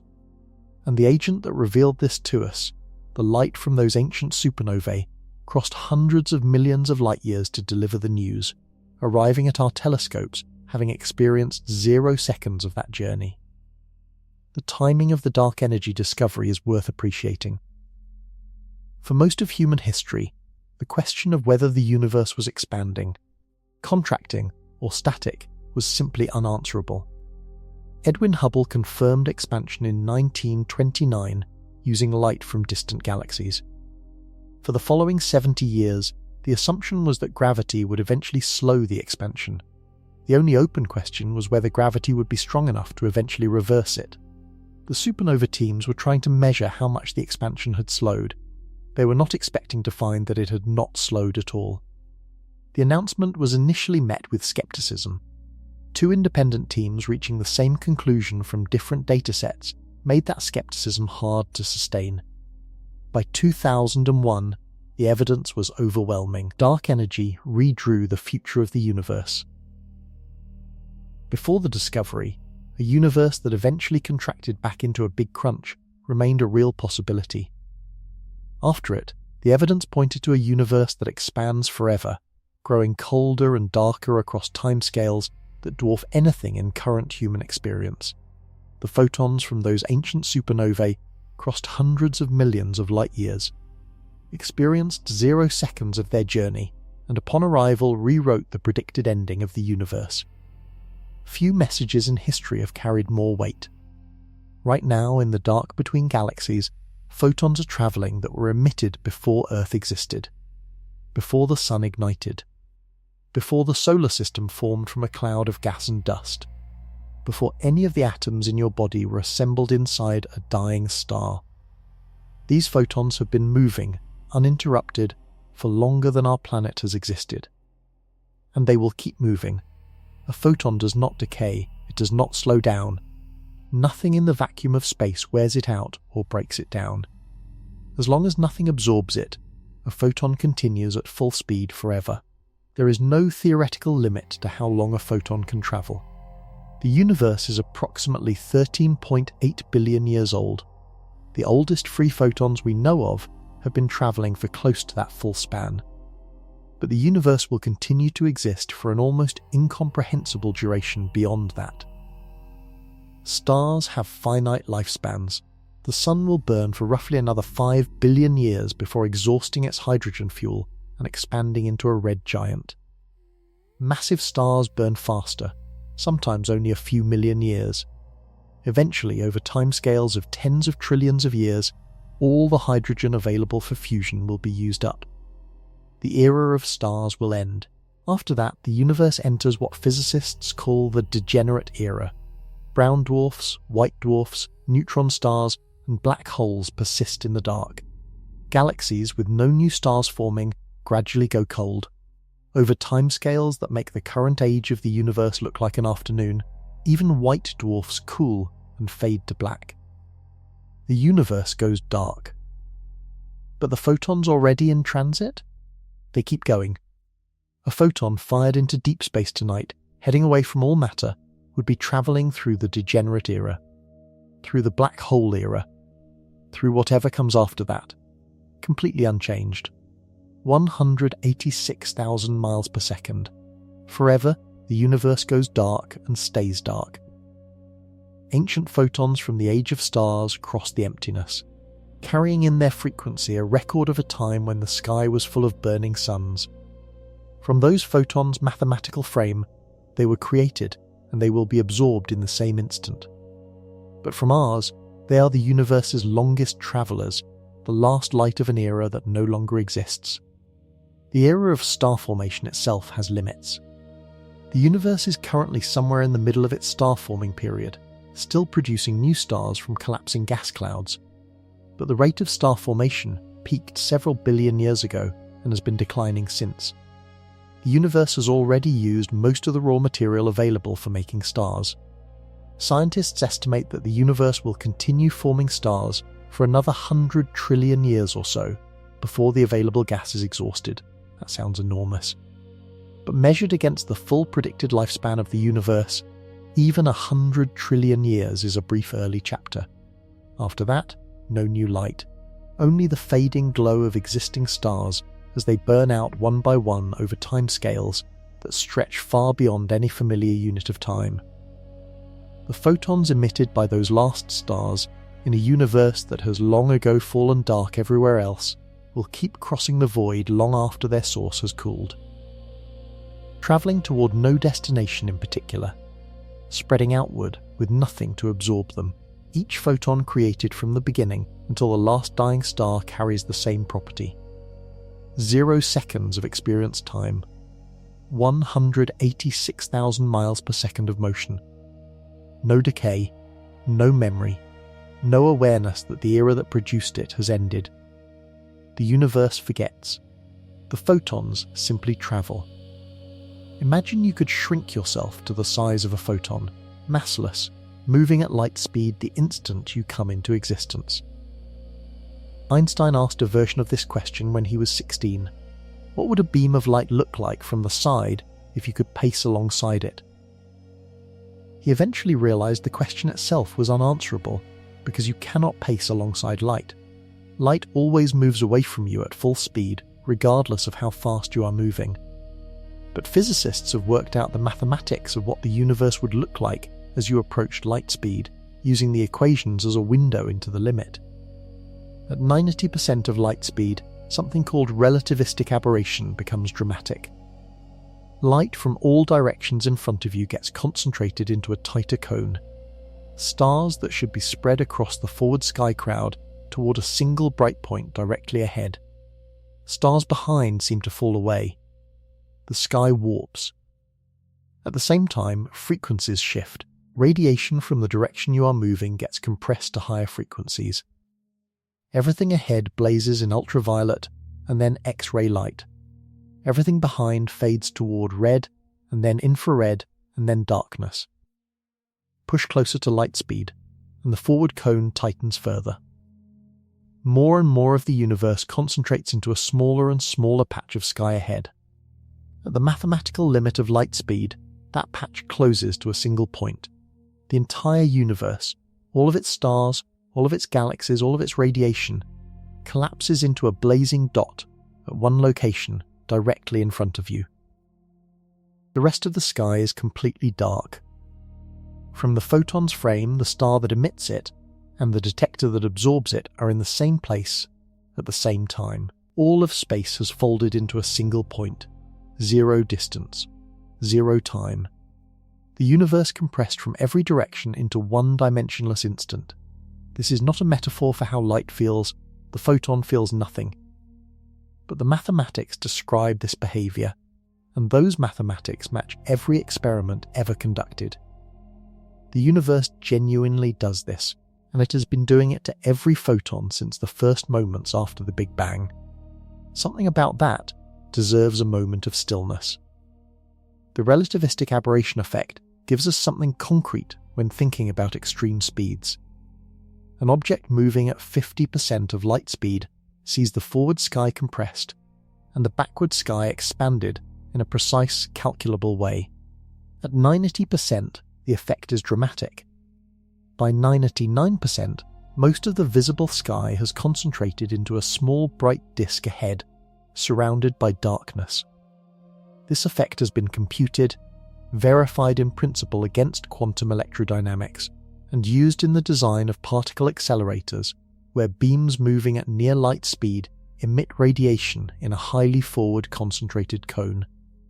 The physics is not theoretical speculation.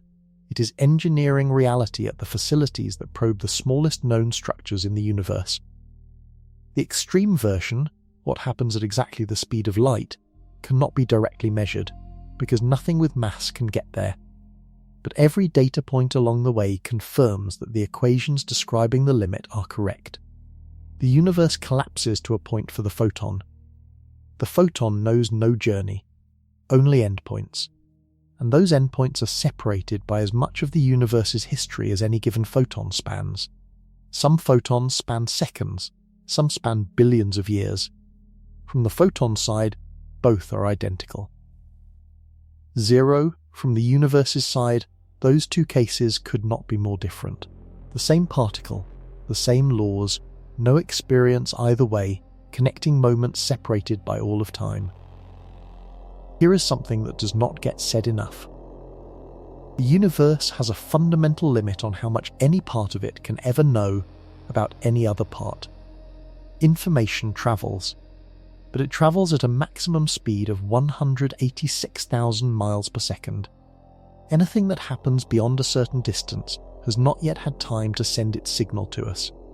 Events beyond the edge of our observable universe are events that, as far as any physics is concerned, do not yet exist for us, and some never will. This is not a technological limitation. It is not something better telescopes will fix. The expansion of space ensures that regions moving away faster than light speed are permanently outside our information horizon. No future technology can retrieve a signal that is already falling behind the expansion. Every observer in the universe lives inside a bubble of knowable information. Events outside the bubble are, in the most literal physical sense, outside the observer's reality. Two civilizations far enough apart in an expanding universe can never communicate, can never know each other exists, and are, in a real physical sense, inhabiting entirely separate realities. This limit is not just an inconvenience for hypothetical alien contact. It has profound consequences for how we understand cause and effect. Causality, the principle that causes come before effects, requires that no signal travel faster than light. If something could send information faster than light, it could, in some reference frames, send it backward in time. An effect could precede its cause. The chain of events that makes the universe coherent would dissolve. The speed of light is the reason cause and effect hold together at all. It is the speed at which the present is allowed to affect the future, and nothing faster.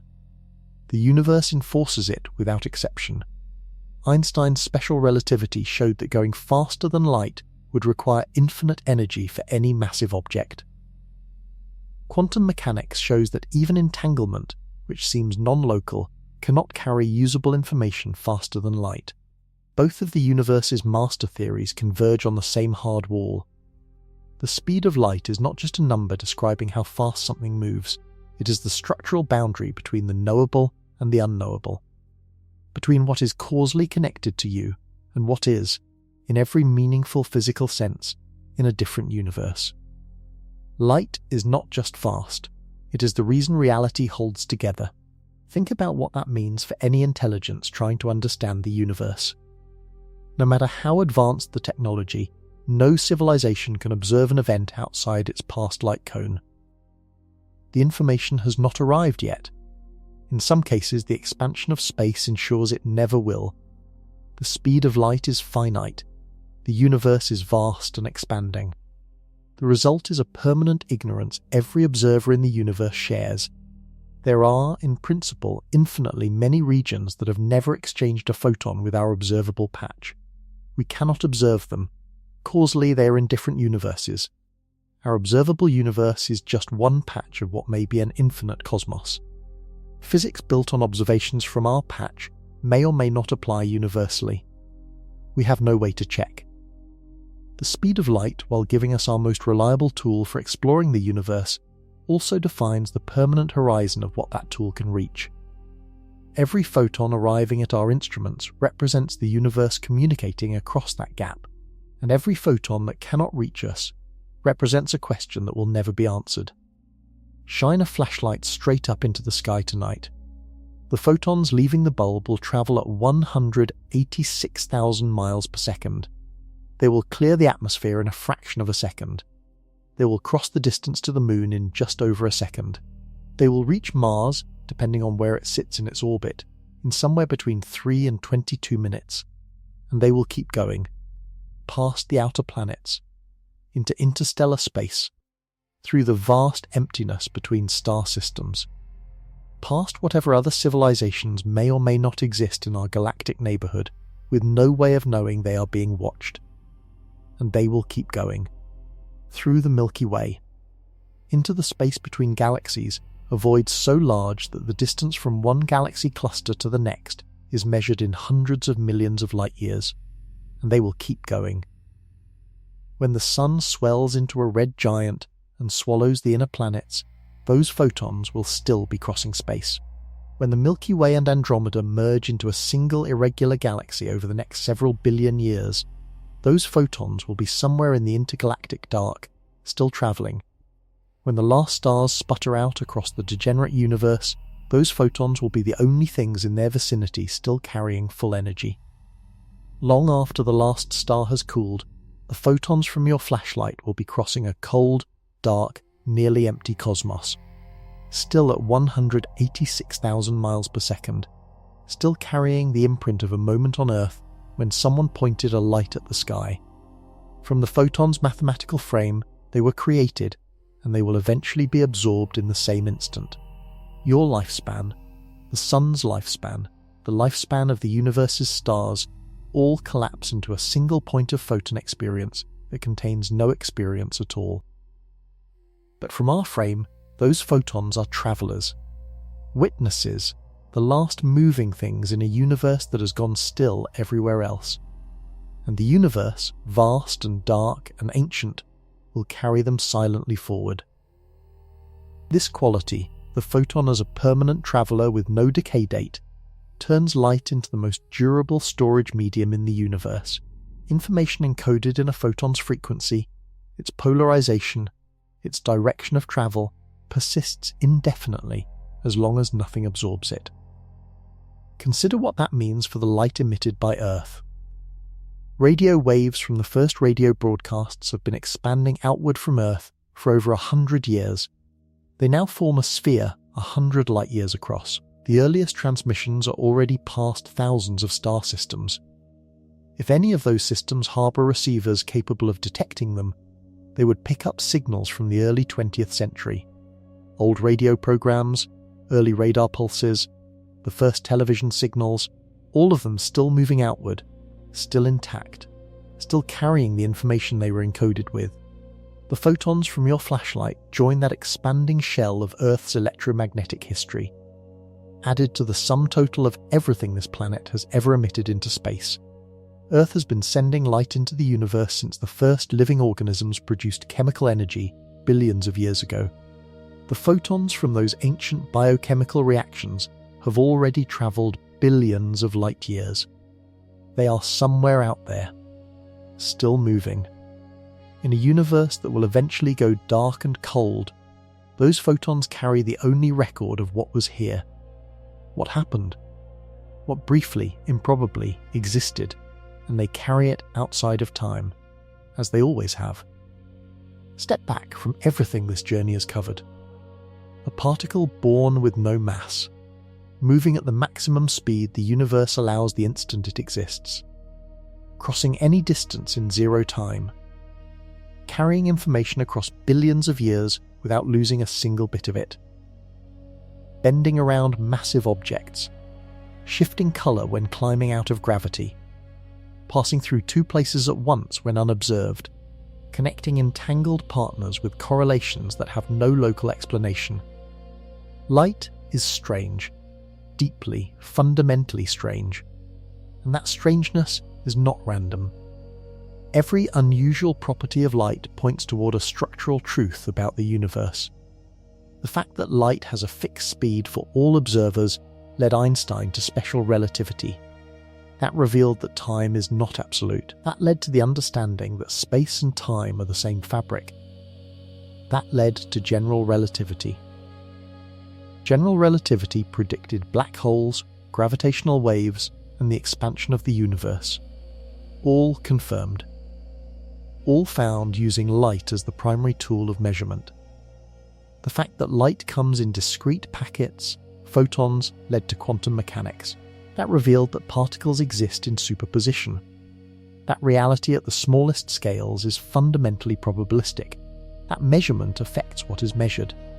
That two particles can share a correlation across any distance with no signal between them. Every major revolution in physics for the past 150 years traces back to something discovered about light, and the deepest open questions in physics today are still centered on it. What happens to information inside a black hole? The answer requires understanding how photons behave at the event horizon under quantum rules we do not yet fully have. Is time fundamental or emergent? The answer may depend on understanding why photons have no experience of time, while everything with mass does. Can we build a theory of quantum gravity? Doing so requires reconciling how light behaves on quantum scales with how it curves through space-time on cosmic ones. Did the speed of light change near the Big Bang? Answering that could rewrite cosmology from the first fraction of a second onward. The universe handed us a particle that operates by different rules from everything else, a particle outside of time. A particle we can use as a probe to measure the structure of space, the makeup of distant stars, the expansion rate of the cosmos, and the behaviour of the strangest objects in existence. We have learnt more about the universe by studying light than by any other means in the history of science. And the most important thing light has taught us is this: the universe is far stranger, far vaster, and far more precisely built than anything our instincts suggest. Every time we think we have reached the edge of what light can reveal, it surprises us again. We began with a photon touching your skin. We end with photons that will outlast every star. Between those 2 points sits everything physics has ever discovered and everything it still needs to find. In less than 200 years, using light as the primary tool, humans have mapped the solar system, measured distances to nearby stars, catalogued billions of galaxies, determined the age of the observable universe, confirmed that the expansion is accelerating, imaged black holes, detected the afterglow of the Big Bang, and found evidence that the universe is made mostly of things that produce no light at all. Every one of those discoveries came through a photon hitting a detector. Light got us here. Light will take us further. Light is still talking. We are still learning to listen.